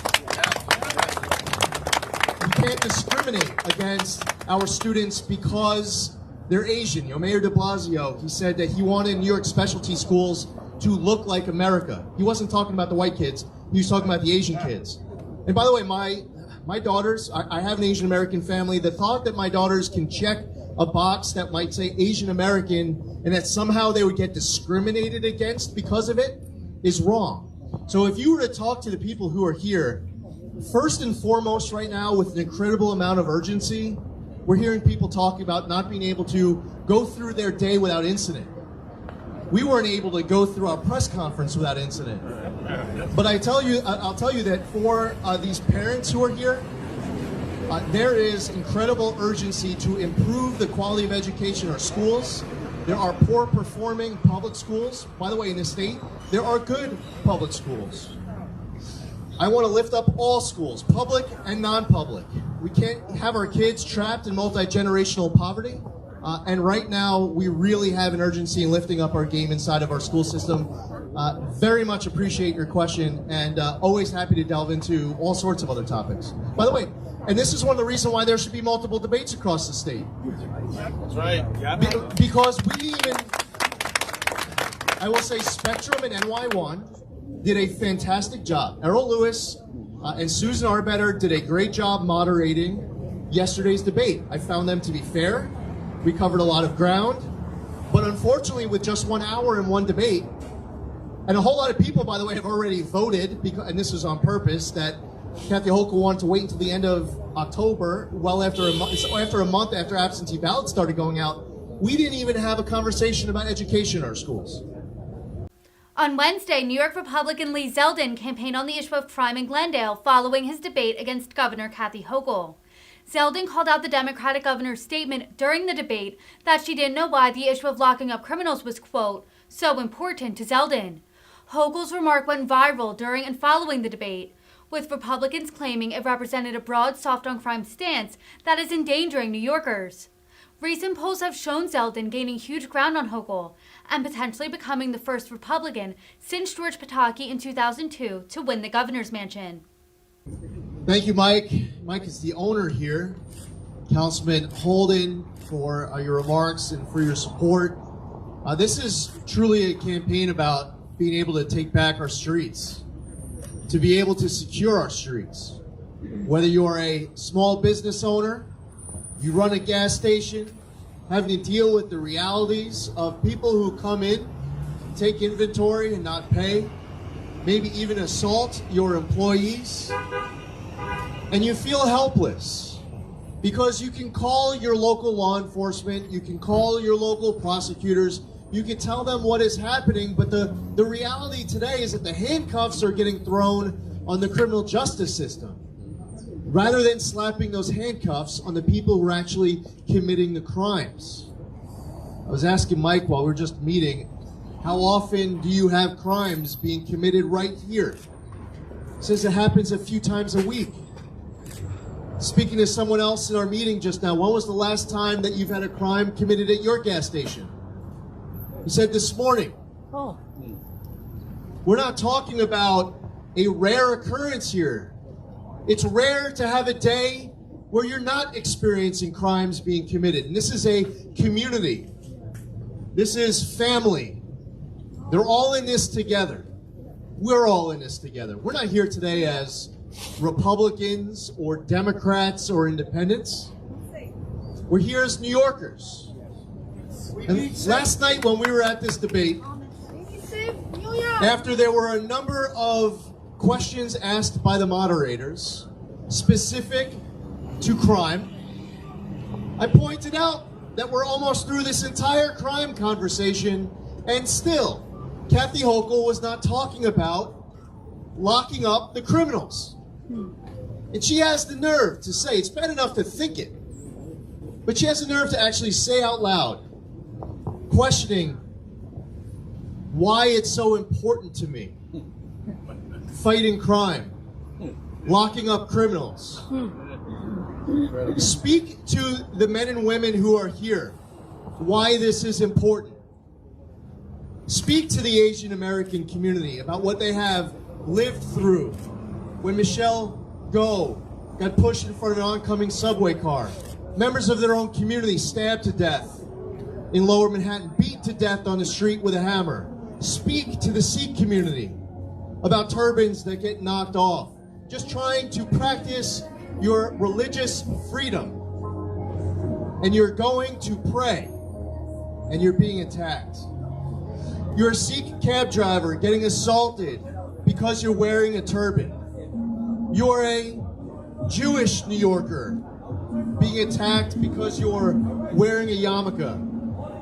So this is about all of us, concerned about raw, violent hate, wanting to do everything in our power to take back our streets.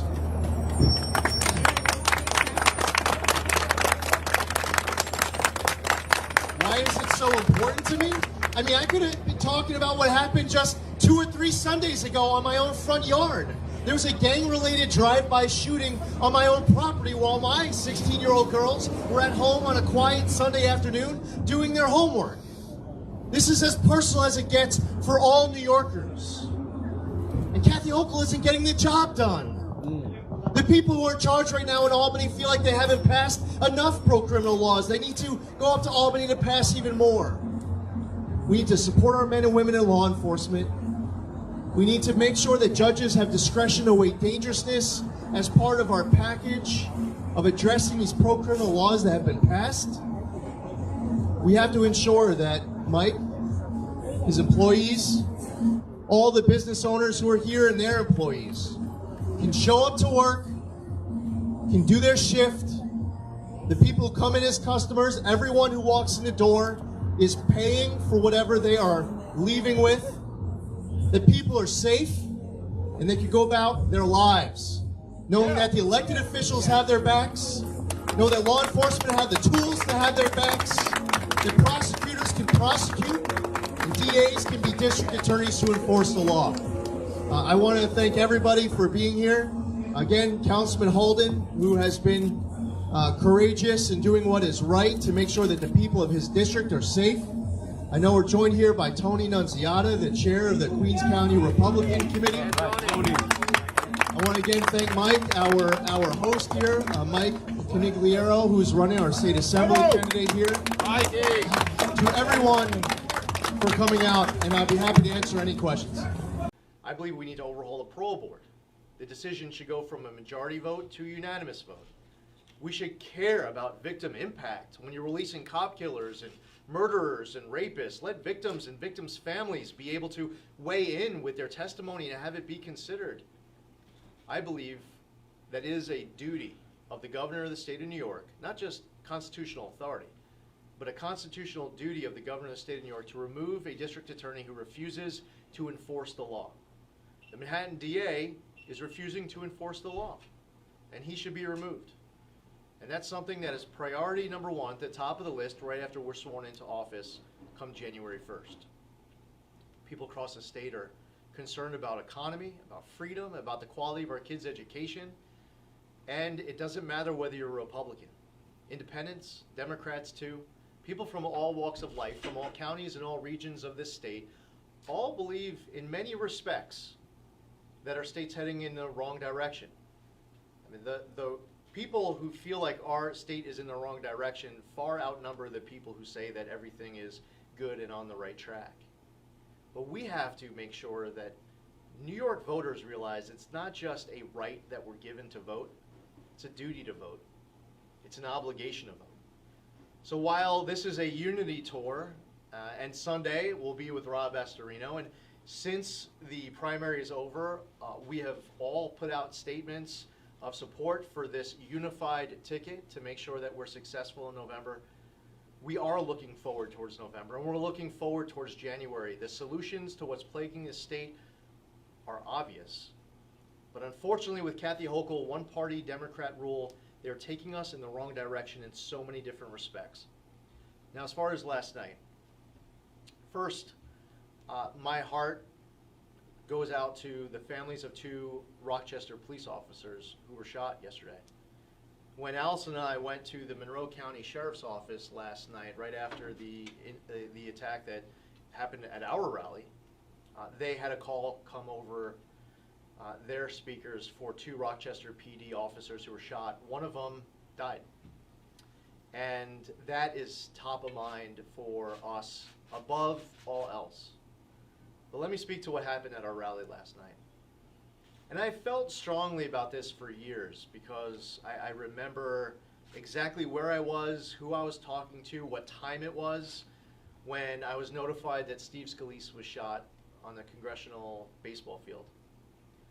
I remember watching the video for the first time of Maxine Waters, who I serve with on the House Financial Services Committee. She's the chairwoman of that committee. And she called on people to confront administration officials and allies at restaurants and movie theaters. I don't care whether you are a Republican, Democrat, or Independent, left, right, center, however you identify, whoever you support. There's no room for any type of violence in our electoral process. We can debate, we can disagree. It's actually a cherished, protected American right, but we should be able to do a rally without having to spend so much extra time now, by the way, focused on enhanced security, which started with our first event this morning. But while I was giving remarks, somebody came up on stage. I'm sure you all had seen the video.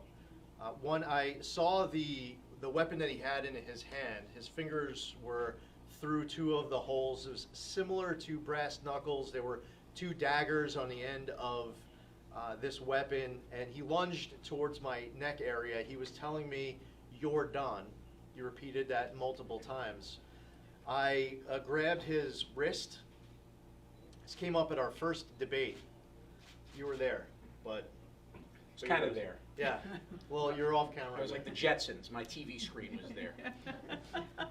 At the debate, we were asked, tell us something unique that people may not know about you. And I thought about it for a second. I ended up sharing that I was once a black belt. I won the world championships in sparring. I actually didn't make that up. That's true. Other people on stage were like, "Oh, that was a good answer. I should have said that." No, I actually haven't. But my first thought when that was happening was I grabbed onto the attacker's wrist. I only needed a couple of moments because I have a really tough running mate, our next Lieutenant Governor, Allison Esposito, and 6, 7, 8 other people also jumped in and quickly tackled this person. I'm very grateful for all of those attendees at the rally who got involved instinctively. I'm grateful to the law enforcement and Monroe County Sheriff's Office for their quick response, but I'm outraged at the fact that once again, New York State's cashless bail law strikes again. And I predicted once this happened, didn't know exactly what he was going to get charged with, but I thought this guy might be back on the street within hours. We just had a press conference a couple weeks ago in front of Alvin Bragg's office in Manhattan. And we were talking about 2 Mexican cartel drug smugglers who were busted with $1.2 million worth of crystal meth. They were instantly released back out on the streets. One of the arguments that gets made by advocates of cashless bail is that you should not keep somebody behind bars solely because they can't afford to post bail, that they otherwise should absolutely be released. Some lower level offense, they're not a flight risk, they don't have a past criminal record, they're not a danger. This perfect example used by the advocate, I don't think applies here in this case when you're talking about 2 Mexican cartel drug smugglers with 1.2 million of crystal meth. If you can't afford to post bail, you're a bad criminal, you're a bad drug smuggler, you are a bad business person. These 2 individuals should have been held as well. There should not be cashless bail posted on them. And we've seen these stories time and again, and they're all across the state. We just came from Syracuse, where a 93-year-old Connie Torrey was murdered by somebody released on cashless bail. Kathy Hochul will not endorse a major overhaul of cashless bail. She's not talking about it. She wants to avoid the topic.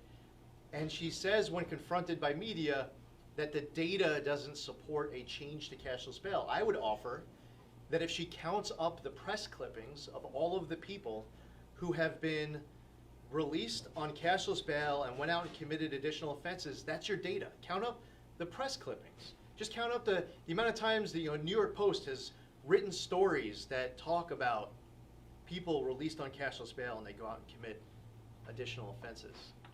So I believe that Kathy Hochul is out of touch on the need to overhaul cashless bail, where she says no, she needs more data. She's out of touch as it relates to Alvin Bragg, where she says cut him some slack, he just got there, he's doing his job. She's out of touch when she was asked about Bragg in the Jose Alba case, where she said she wasn't going to get involved, this was a local matter.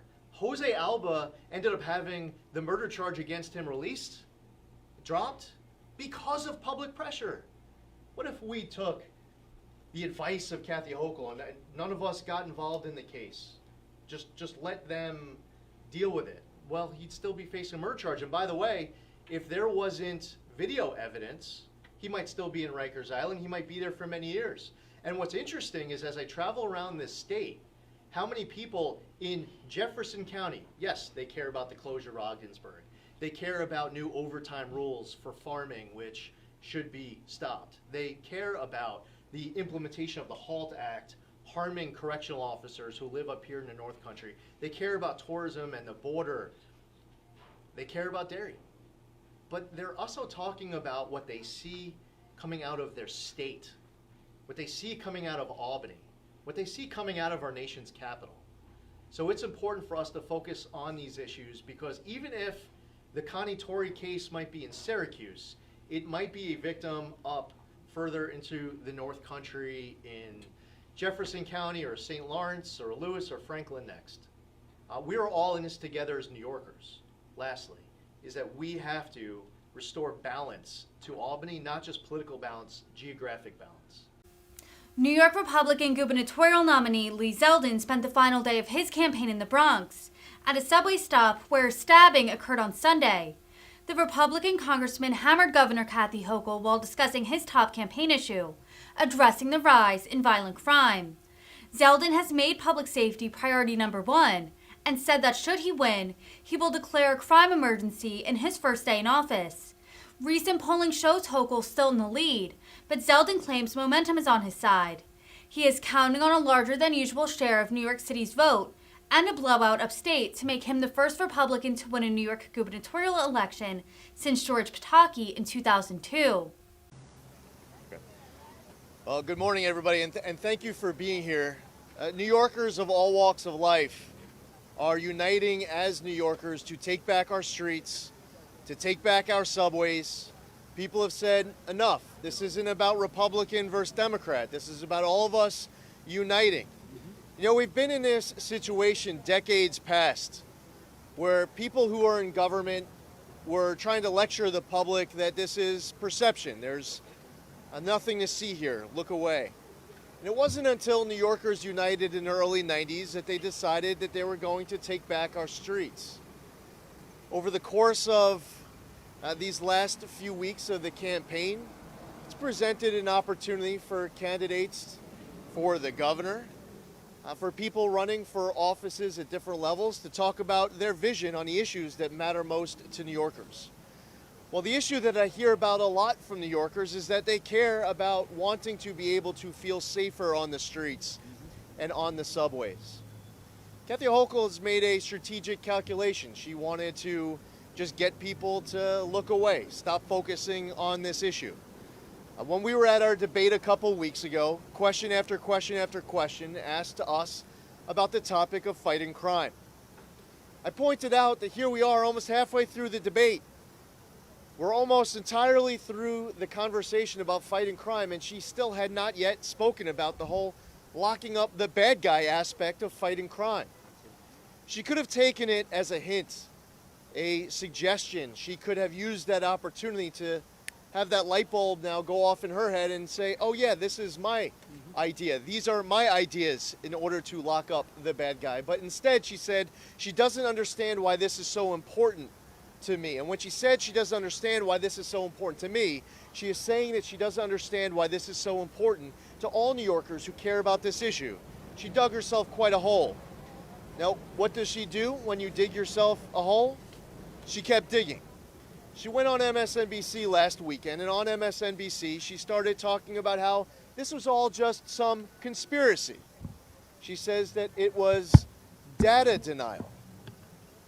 Now, New Yorkers don't want to be lectured that what they see with their own eyes, what they read about, the news stories, the reality on the ground, they don't want to be told that this is just a conspiracy.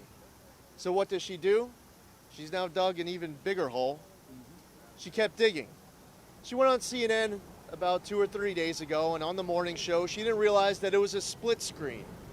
The other half of the screen, little to her knowledge, was actually showing all of the different categories of crime that were going up while she was trying to lecture this narrative. Look away. There's nothing to see here. It's just a big conspiracy. So what did she do? She kept digging. She went on MSNBC over the weekend after that CNN interview, and the MSNBC host cut her off and said, "I don't feel safe.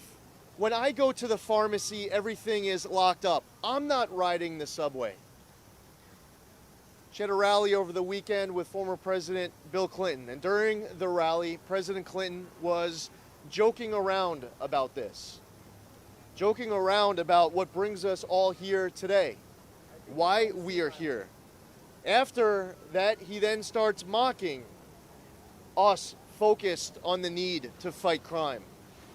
If anyone's trying to understand in advance why Kathy Hochul is going to lose this race tomorrow, you can look no further, if you needed to just look at one thing, is that New Yorkers are not monolithic. You can't just paint somebody who is a registered Democrat and say because they are a registered Democrat, that means that they are just going to vote one particular way, that they don't think for themselves, that they don't have their own ideas, their own vision.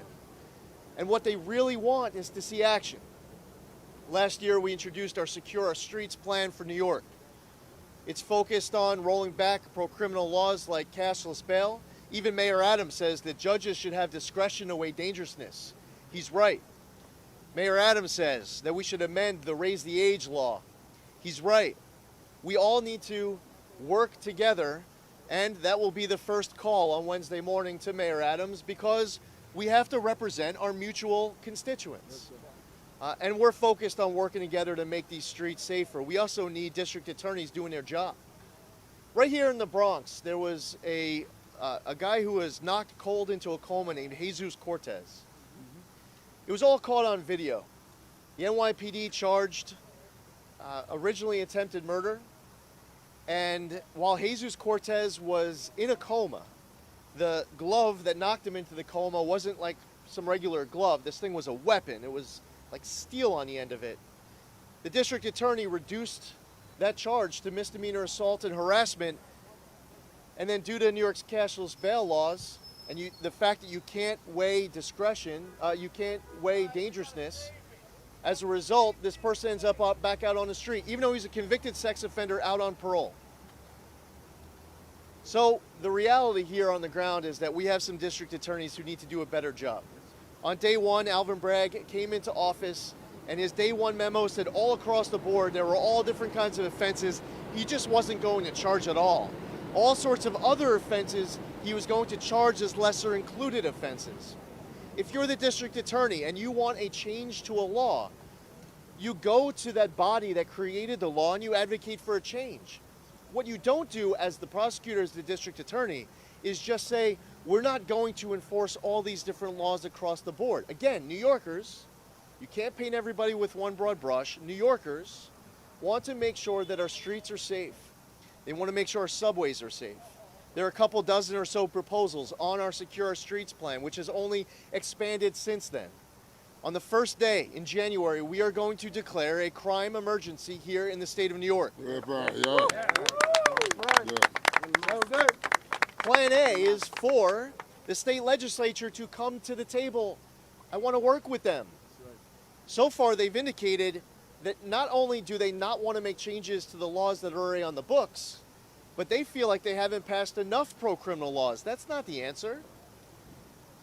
When Mayor Adams was calling for judges to have discretion to weigh dangerousness, Danny O'Donnell, a white Manhattan, it's Rosie's brother, a white Manhattan Democrat liberal assemblyman, went after Eric Adams he says that dangerousness is code for black. He was suggesting that the black mayor was proposing dangerousness because Mayor Adams was racist. I mean, think about their logic. They don't just stonewall you, they personally attack you. We had one of our supporters actually at a Kathy Hochul event, and she ended up getting choked.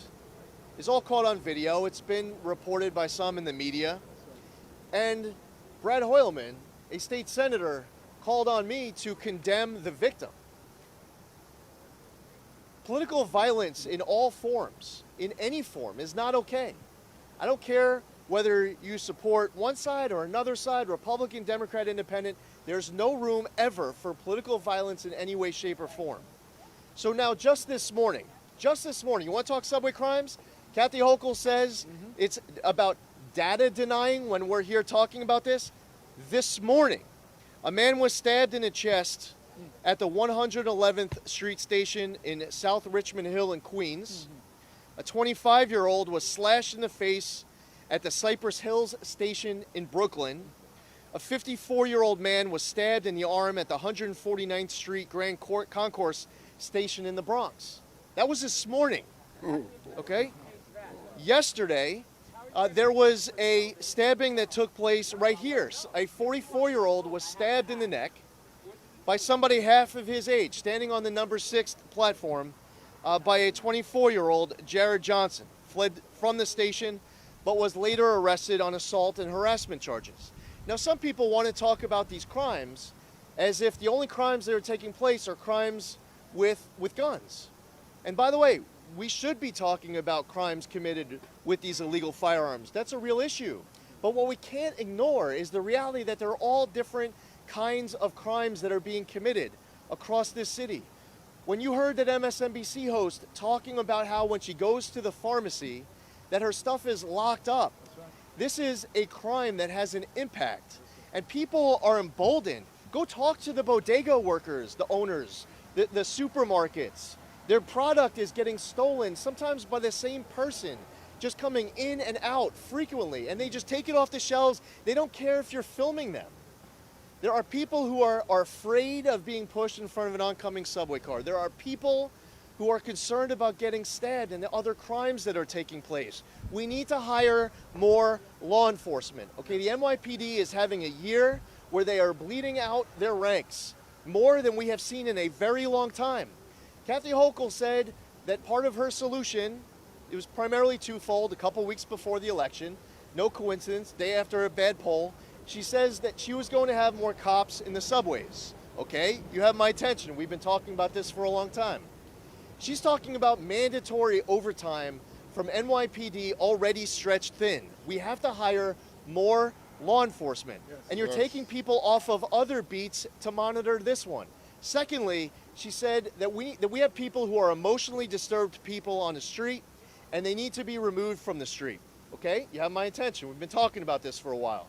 Her grand solution was 50 beds. She was missing a zero, 2 zeros. We could debate that, but she just doesn't get it. There are people on the street and they're causing confrontation. It's affecting behavior. People either aren't riding the subway. If they are riding the subway, they're doing it at different hours. If they're Sikh, they're taking off their turban. If they're Jewish, I hear from people who are taking off their yarmulke. There are people who are hugging poles and grabbing guardrails. What we should have happen right now, every elected official at every level of government should all be talking about how they understand the crisis that exists, that they are committed to doing absolutely everything in their power to fix it. They'll work with absolutely anyone to be able to get this done. But unfortunately, you only have some people willing to talk about these issues, while other people are trying to mock us for being here talking about these issues. Other people trying to tell us that we should look away, that you all are denying data by even doing the reporting that you're doing. And it is only until, and history has proven, when we all stand up together to work together on solutions, that we will be able to turn this around. Tomorrow, voters go to the polls. And all across this state, New Yorkers of all walks of life with a breaking point in this state and a passion and a desire to save this state head to the polls to be able to change the course of New York. This current direction does not work. Kathy Hochul is not getting this job done. I look forward to doing everything I can to make the streets of New York safer, to make our subways safer, to make sure we are rolling back pro-criminal laws, we are firing weak district attorneys who refuse to enforce the law, and make sure that we are backing our men and women in blue. Without any further ado, I'd like to introduce my running mate, Alison Esposito. 25 years in the NYPD. She was the Deputy Inspector Commanding Officer of the 70th Precinct in Brooklyn. If Allison stayed on the force, she would have soon become a chief, but she retired to be my running mate, to be our state's next Lieutenant Governor. And as I bring Allison up, I just want to say thank you to everyone else who's here joining us, joined by my former colleague in the state Senate, Ruben Diaz, former New York City Councilman, Ruben Diaz. He's a Democrat. Bob Holden, sitting New York City Councilman, Democrat. Yes, Steve Kaufman, former state assemblyman, supporting us, Democrat. Dov Hiken, former state assemblyman, Democrat. Yes. He's supporting us. Steve Kaufman. This is, Steve Kaufman. This is about all of us together united. Forget the party labels. We have to get this done. Allison. Allison. Thank you, everybody, for being here. I actually brought out the big guns this morning. Yeah. So we had a crime issue in the 70s and the 80s. Thank you. Now, for those of you who might be tuning in on social media or after the fact, you might not see just how many amazing current and former law enforcement are here with us today. It's as personal as this gets. Just 2.5 weeks out from an election to decide the future of the state of New York. We have New Yorkers who are deciding every day that their American dream is no longer a New York dream. We have New Yorkers who every day are changing their behavior. Where they used to walk on a street, they find themselves taking an Uber. If they used to ride a subway freely, maybe their hours have been condensed. Maybe when they're waiting on a subway platform, they're hugging a pole or grabbing a guardrail. Maybe if they're Jewish, they're taking off their yarmulke. New Yorkers have been so personally impacted by rising crime. I even had 2 Sundays ago a gang-related drive-by shooting on my front yard. If it could happen to me, it could happen to anybody. I'm a sitting 4-term member of Congress running for governor of the state of New York. And 2 Sundays ago, that happened at my front house with my daughters just sitting at home on a quiet, peaceful Sunday afternoon doing their homework. This isn't just a New York City issue. And we see the video and the pictures, the stories coming out of New York City, and it's gut-churning, it's heartbreaking. But at the same time that you read about what happened at my house, you read about a Long Island dad who's visiting his kid for Parents' Weekend up in Marist, getting a cup of coffee, checking out of a hotel, and gets caught in lobby gunfire and loses his life. At the same time, a mother of 3 just outside of Buffalo, just a few Wednesdays back, 2 weeks ago, in front of her own 3 kids, and wearing a bulletproof vest. That's how much she feared for her safety. She was killed by a husband who was released the day prior, despite being charged with a slew of domestic violence offenses. Despite Kiara Hudson telling anyone who would listen, "You can't release him, he will murder me." He got released on Tuesday, and the next day, she got murdered in front of her 3 kids wearing a bulletproof vest. The laws of the state of New York, in many respects, are making these crime stories, the stats the victims more prevalent. We can recap the stories from the last 2 weeks. You'd think we're recapping the highlights of the highest profile events of the last 2 years. A woman in the Howard Beach subway station gets attacked by a guy who had once killed his own grandparent, violates his parole this past August, and because of the Less is More Act, the parole officer was unable to keep him detained. And now this woman may not be able to recover her eyesight because he wasn't locked up. Whether it's a judge with a strict, stern, serious, dramatic warning of a wife, of a mother who may be murdered a day later. Whether it's two Mexican cartel drug smugglers who get busted with $1.2 million worth of crystal meth. Whether it's a person who gets released after a long prison sentence for rape, getting arrested in February, released, rearrested the next month in March and released, and then this past August, arrested again for committing another rape. The list goes on of where we have seen a need to overhaul cashless bail and give judges discretion to weigh dangerousness here in the state of New York. Our corrections officers and other prison staff and even inmates have been assaulted more since the April 1st implementation of the HALT Act. Our law enforcement scrambling to try to deal with the discovery law changes rather than focusing on being able to just do their jobs. Kids, teenagers, because of Raise the Age, being used to commit crime after crime after crime after crime, because the people who are using them know that these kids are not going to 15 years old, 16-year-old, we're talking about teenagers. They're going to go to the family court instead of the criminal court. I get the best of intention. You don't want some kid committing their first offense and being stuck into a pipeline to prison. But what happens when the result of your law results in these kids committing more crimes than they would have otherwise? What are we going to do about it? Well, I'll tell you what we'll do about it.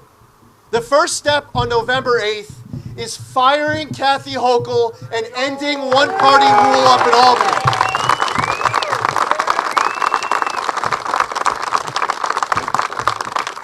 I'll tell you what we're going to do about it.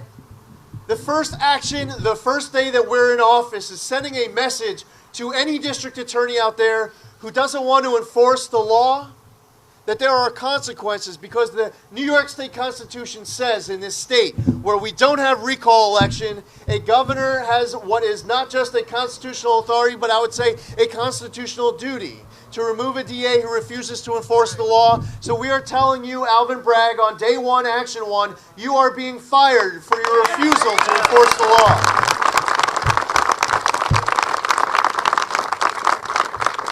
I was asked Sunday morning on an interview, what are you going to do in your first 100 days? I responded by saying, well, actually, the even better question is, what are you going to do in your first 100 minutes? And there's a lot to do on day one. Plan A would be to work with the legislature. I know we have some colleagues, Ed Raw would come to the table in a heartbeat to fix this stuff and to make safety on our streets top of mind. Senator Rhodes would be right there on day one, moment one, to work together. We have a number of great state legislators and state legislative candidates who are here because that's their focus. But what we know is that you have a whole bunch of people who are in charge right now of the state legislature who won't come to the table. And as a matter of fact, they will attack all of us personally by advocating that there should be an overhaul of cashless bail. So what we will do on day one is declare what Kathy Hochul should have done a long time ago, what she could do today, but she won't because she's scared to stand up to the pro-criminal allies that she has in her base in the state legislature and beyond. We are going to declare a crime emergency in the state of New York, and we are going to suspend cashless bail, raise the age, the HALT Act, less is more, and the discovery law changes.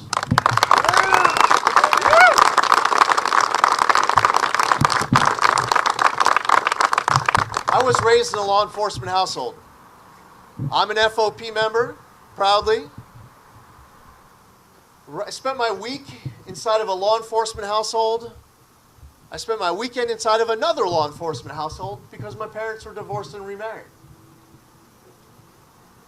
We were surrounded by law enforcement growing up. We were surrounded by amazing, selfless, dedicated men and women who weren't serving for themselves. They weren't serving just for their families. They were serving for strangers too. They were willing to give up their life to defend strangers who might have even spat in their face minutes earlier because it's their job, it's their duty, it's their calling.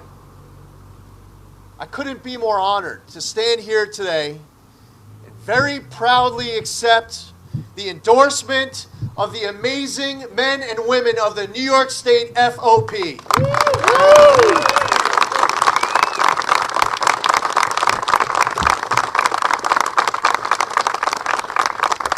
The Fraternal Order of Police have endured through years and decades. The FOP will live on strong here in the state. But the way that you continue serving mostly when you're retired, the FOP is also made up of people who are still serving, is to look out for the young men, the young women who are just entering the ranks today. What can you do as someone who might have retired even 20, 30 years ago to pay it forward, to give back, to set up that next generation?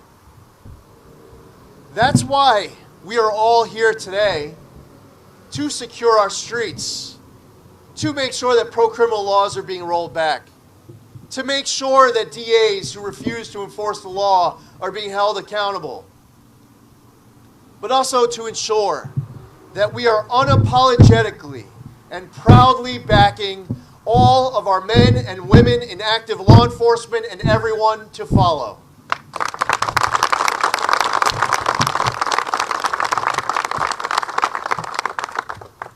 They attack qualified immunity. They attack the right of self-defense. At times, they make allegations against the innocent as if they're just guilty before an investigation, before a hearing. We need to do this for those men and women in law enforcement who should be held and treated as heroes, but instead are having the handcuffs placed on them rather than the criminals. Not just to be our next Lieutenant Governor. Esposito is all in. I'm all in. All of the men and women who are here are at helm, understanding that the power belongs to the people, not to some emperor governor, some emperor lieutenant governor. And we will do everything in our power, starting moment one, day one, to return these streets back to law-abiding New Yorkers. Without any further ado, our state's next Lieutenant Governor, Allison Esposito. You, as governor, are going to be dealing with this, specifically when there's concern that you're going to be seeing perhaps a number of crimes likely being committed, maybe by these illegal migrants. How do you, perhaps, looking at this issue, are going to be dealing with this? I have two thoughts. First off, where's Rob Astorino? He's around here somewhere. Okay, so first off, I want to say thank you to Rob. Rob has been fantastic every step of the way in shedding light to this issue. As flights started coming into Westchester and then Stewart and now Montgomery, there was no flight that was going to be able to come into Westchester without Rob figuring out how to bring light to it, and he certainly deserves much recognition for it. So now listen, the governor of the state of New York needs to be providing the transparency that is being asked for, demanded for by New Yorkers. They want to know who is coming, where are they coming from, where are they going. That transparency right now is being denied. The lack of transparency has a lot of New Yorkers infuriated. The governor should be providing it. Instead, she doesn't want to talk about it. Whether you're being flown into New York, whether you're being bused in New York, however you are getting here, New Yorkers want to know who is coming, where they're coming from, where they're going to. That's one, transparency. Two, is that in many respects, we have policies that are sanctuary state, sanctuary city policies, incentivizing and rewarding illegal entry. It's also at the federal level. What we need is for this governor today to be picking up the phone to call President Biden and to tell President Biden that he needs to do his job. The federal government has to secure our southern border. And it's not just about people, it's also about things. Fentanyl is killing our kids. Narcotics killing not just our kids, but others as well. This is an important issue that we are not getting the leadership that we need from this administration. Here's 5 things that the federal government needs to do that they are not doing. Finish construction of the border wall, end catch and release, enforce the Remain in Mexico policy, support our Customs and Border Patrol agents, and to stop incentivizing and rewarding illegal entry. We need the governor of the state of New York calling on the president to be taking that action. Lastly, what we need to understand is that this whole blue state, red state governor battle, blue city, red city, mayor battle, put all that aside for a moment, because even if everybody perfectly got along, even if the federal government sent a check today to the city of New York to pay for everyone who has arrived into this country illegally, you're still going to have more of an issue tomorrow because they haven't yet secured our southern border. So this is an issue that firstly requires leadership and action on the part of the federal government. Yes? Last question, everybody. There's 2 more, and then I promised the woman that I would answer hers. Go ahead.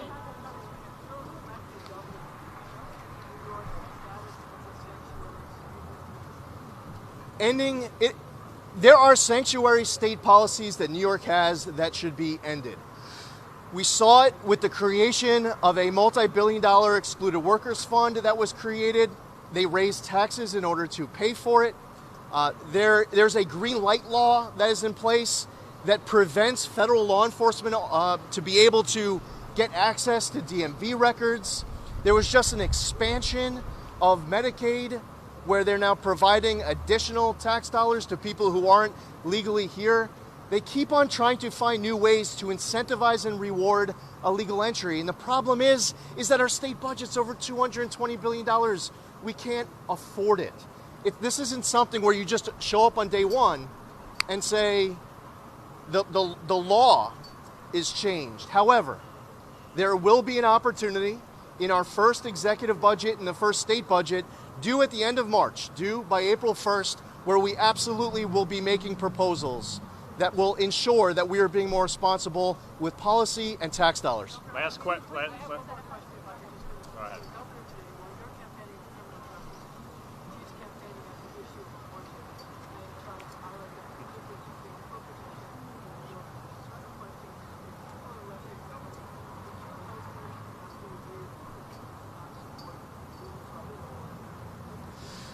The only thing that I'm looking for a commissioner of every agency, of any agency, is that they are exceptionally well qualified to serve in that position. I'm looking for someone who has talent, experience, that they are a leader, they work hard, that they are someone who wants to improve cultures within agencies. It's someone who respects laws. We are looking for talent to enter state government at the beginning of January. There is the litmus test is whether or not they are exceptionally well talented to serve as a commissioner of a state agency. Last question. Congressman, 2 really quick important subjects. I hear you saying that you don't think that New York State should be increasing funding to help make this a more comfortable sanctuary state because it will just encourage more people to come and it's unsustainable and all of that. But we do know that a lot of families who are living in our shelter system right now are complaining that they're not being fed enough. Their babies are hungry, they don't have clothes to send their children to school. If you were the governor specifically on that issue, and you saw that the city was kind of struggling to manage it, what would you specifically do? And then I have one other question on that. Yeah, there's a massive issue with the drain of resources as it relates to shelters, as it relates to hospitals, as it relates to education, and we have to ensure that the support is being provided to get through this moment. My point is that if you wrote a blank check to deal with this issue today, it doesn't make the issue go away, because people are still coming and illegal narcotics are still coming. So the point is that we all should be working together at every level of government, Republican, Democrat, it doesn't matter. Everybody needs to work together. But until the federal government steps up and acts. But yes, part of this is ensuring that our shelters are properly funded, that our schools are properly funded, that our hospitals are properly funded. Nobody in our country should go to sleep without a roof over their head, without having shoes on their feet or food on their table. My colleague Jonathan Dees has been reporting on the tragic shooting of the dad who was his son in Marist. The suspect that is apparently free from jail, but there was a warrant to arrest him doing that. And my station has been reporting that DA William Brady of Poughkeepsie, who I believe is a Republican, had a couple of opportunities to arrest this suspect prior to the shooting of that person at that hotel in Poughkeepsie. It appears that they missed that opportunity to go out and pick that person up and to commit a murder. I know that you allegedly committed a murder. I know you said you would remove DAs like Bragg. Do you think that this DA should face more scrutiny?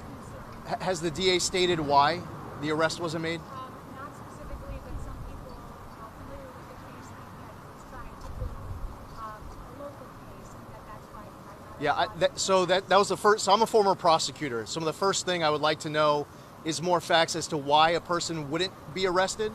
I would certainly welcome more facts to that case. As a prosecutor, as soon as you first hit enough facts to be able to arrest somebody, sometimes it's part of a bigger case before the arrest is made. I would absolutely welcome the opportunity for that DA to be able to provide more insight as to what the person had the warrant out for, what he was investigating, what else was factoring into that particular decision. That is something that I would need to know more on. The difference between Alvin Bragg, the Manhattan District Attorney, and basically just about every other district attorney who's out there is that Alvin Bragg came in on day one and actually stated in his day one memo, that all across the board, all sorts of offenses, he just wasn't going to charge. And all sorts of other offenses he said he was going to charge as lesser included offenses. Now, if I meet with the district attorney in that area, in that case, and he said, oh yeah, no, I know that there was a search warrant on, but I just didn't want to arrest him. I just felt like, it just wasn't fair that he had a search warrant. Right, exactly. So that's where I think I would owe it to the DA to figure out why. And as you mentioned, and I believe it makes sense that he was trying to build a local case. I don't know what that local case was about. I would need more information. Okay, the last thing I promised that woman, is she still here? She's not. Okay. Yes, last question, real quick. I get it that you want to put more police, hire more police. Is that your take on it? I've heard a lot about it. We do need more law enforcement, absolutely. Police also cost money. Would you be willing to raise taxes to pay? Taxes need to go down in this state, and there's plenty of ways to make the state operate more efficiently. We could have a whole separate press conference on individuals who make 7-8 figures pocketing Medicaid money. At the end of the press conference, for the last question, to spare everybody else, being that we're here, with regards to this case related to a parole release, go to our website, zeldinfornewyork.com/secure-our-streets. That's why we're talking about removing district attorneys who refuse to enforce the law. That's why we're talking about repealing cashless bail and giving judges discretion. That's why we're talking about all these changes that should be made with regards to the parole board. There's a lot that can be done to improve public safety in this state, as far as being able to keep people safe and not have to continue to jack up these taxes even higher. Many New Yorkers already pay the highest income tax rates in the entire country. There are plenty of ways to cut wasteful spending in New York. Thank you, everybody. While campaigning for governor of New York in Harlem, Republican nominee Lee Zeldin blamed the migrant situation in the Big Apple on President Biden. Zeldin defended the Democratic mayor, Eric Adams, for the situation, in which thousands of migrants have been bussed into the city from border states like Texas and Arizona. Adams had to hastily construct a tent city in the Bronx to house the migrants, which Zeldin said was not okay. Zeldin also sounded off on what he considered lax crime and bail laws enacted by progressive lawmakers. Focusing on quality of life and crime issues is central to Zeldin's long-shot campaign against Democratic Governor Kathy Hochul. First of all, on the migrant crisis, which we've asked about, we're hearing reports now that there isn't enough, not enough baby formula in some of these shelters where the migrants are going. I know you criticized the border, but specifically right now, does the city need to be doing more to make sure these folks are taken care of? Well, first off, we have a baby formula shortage, which is still a lingering issue all across the entire country. So that's a real issue, regardless of whether you're inside of one of these migrant shelters or you're just any other New York family or American family. There was an issue inside of these shelters before the first bus arrived from Texas. And quite frankly, not only have there been flights been coming into New York, but they're still coming into New York. There's this debate that's going on as to whether or not this migrant crisis created an issue inside of the shelters. And I think it's most accurate to say there was a crisis inside of the shelters before. And right now, whatever resources, there should be resources that are used to make sure that we're taking care of all sorts of these priorities in our city, in our state, in our country. However, whatever we do to have a great day today, to deal with these issues today, they're only going to get worse tomorrow. And you know, you're seeing it coming.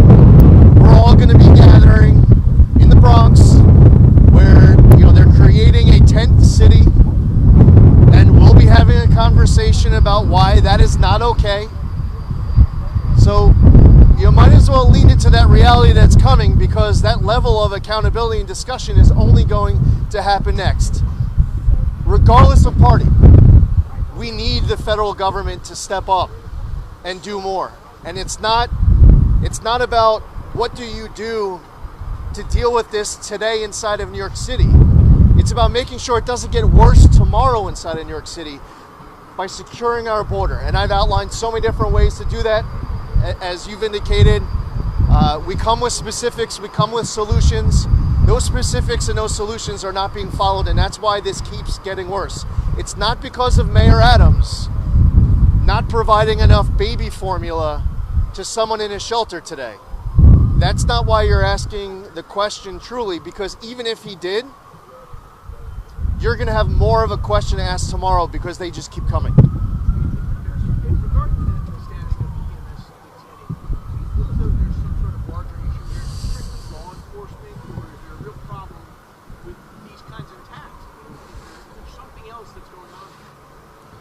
Absolutely.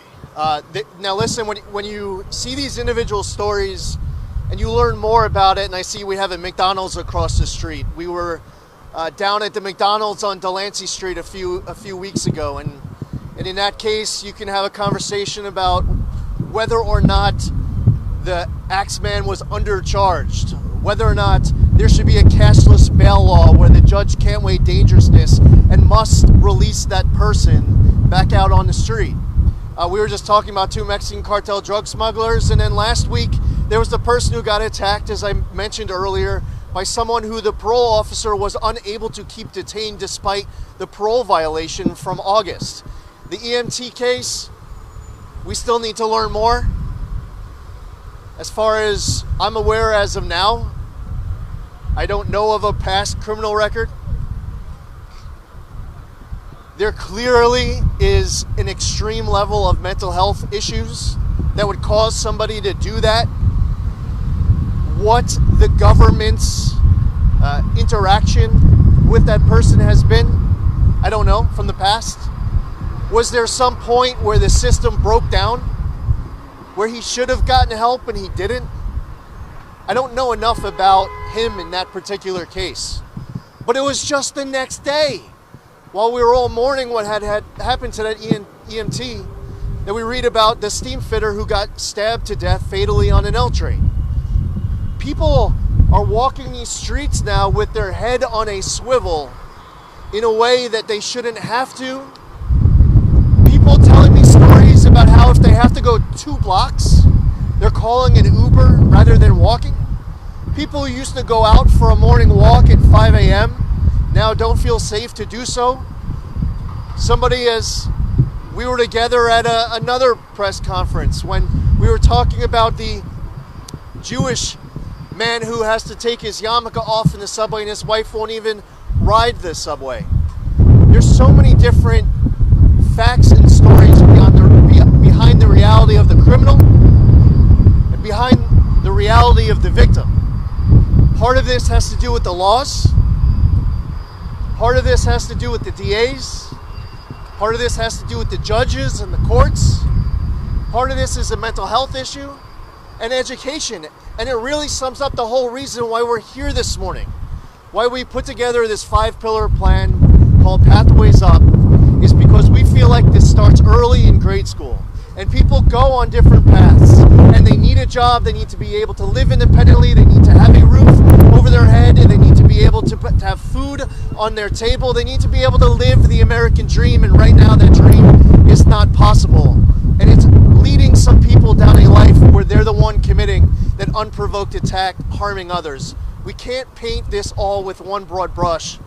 There's a lot to it. With a month to go in the election, what do you think your path to victory against Governor Holt is at this point? In what respect? Your path to victory, what do you think it is with a month to go against Governor Holt? So, the election's 5 weeks from tomorrow. I mean, I was just here in Harlem yesterday, and I'll keep coming back over and over again. And there's some parts of this state where people are very conservative. They'll vote for us. It's about turning out the vote. See, in New York City, we'll do well on Staten Island. We'll do well in Bay Ridge and Brighton Beach and Middle Village and elsewhere. But then it's about spending time with individual communities. Many dozens of events with the Asian American community. I spent a lot of time working closely with the Hispanic community, with the Jewish community, with the Black community. We need people to get registered to vote and then actually vote. And by the way, when they actually show up to vote, be informed. Show up knowing what your options are. We're encouraging people to get involved, to participate. For us, we're taking nothing for granted. We know that as far as the pathway to victory, we can't get less than 29% of the vote in New York City.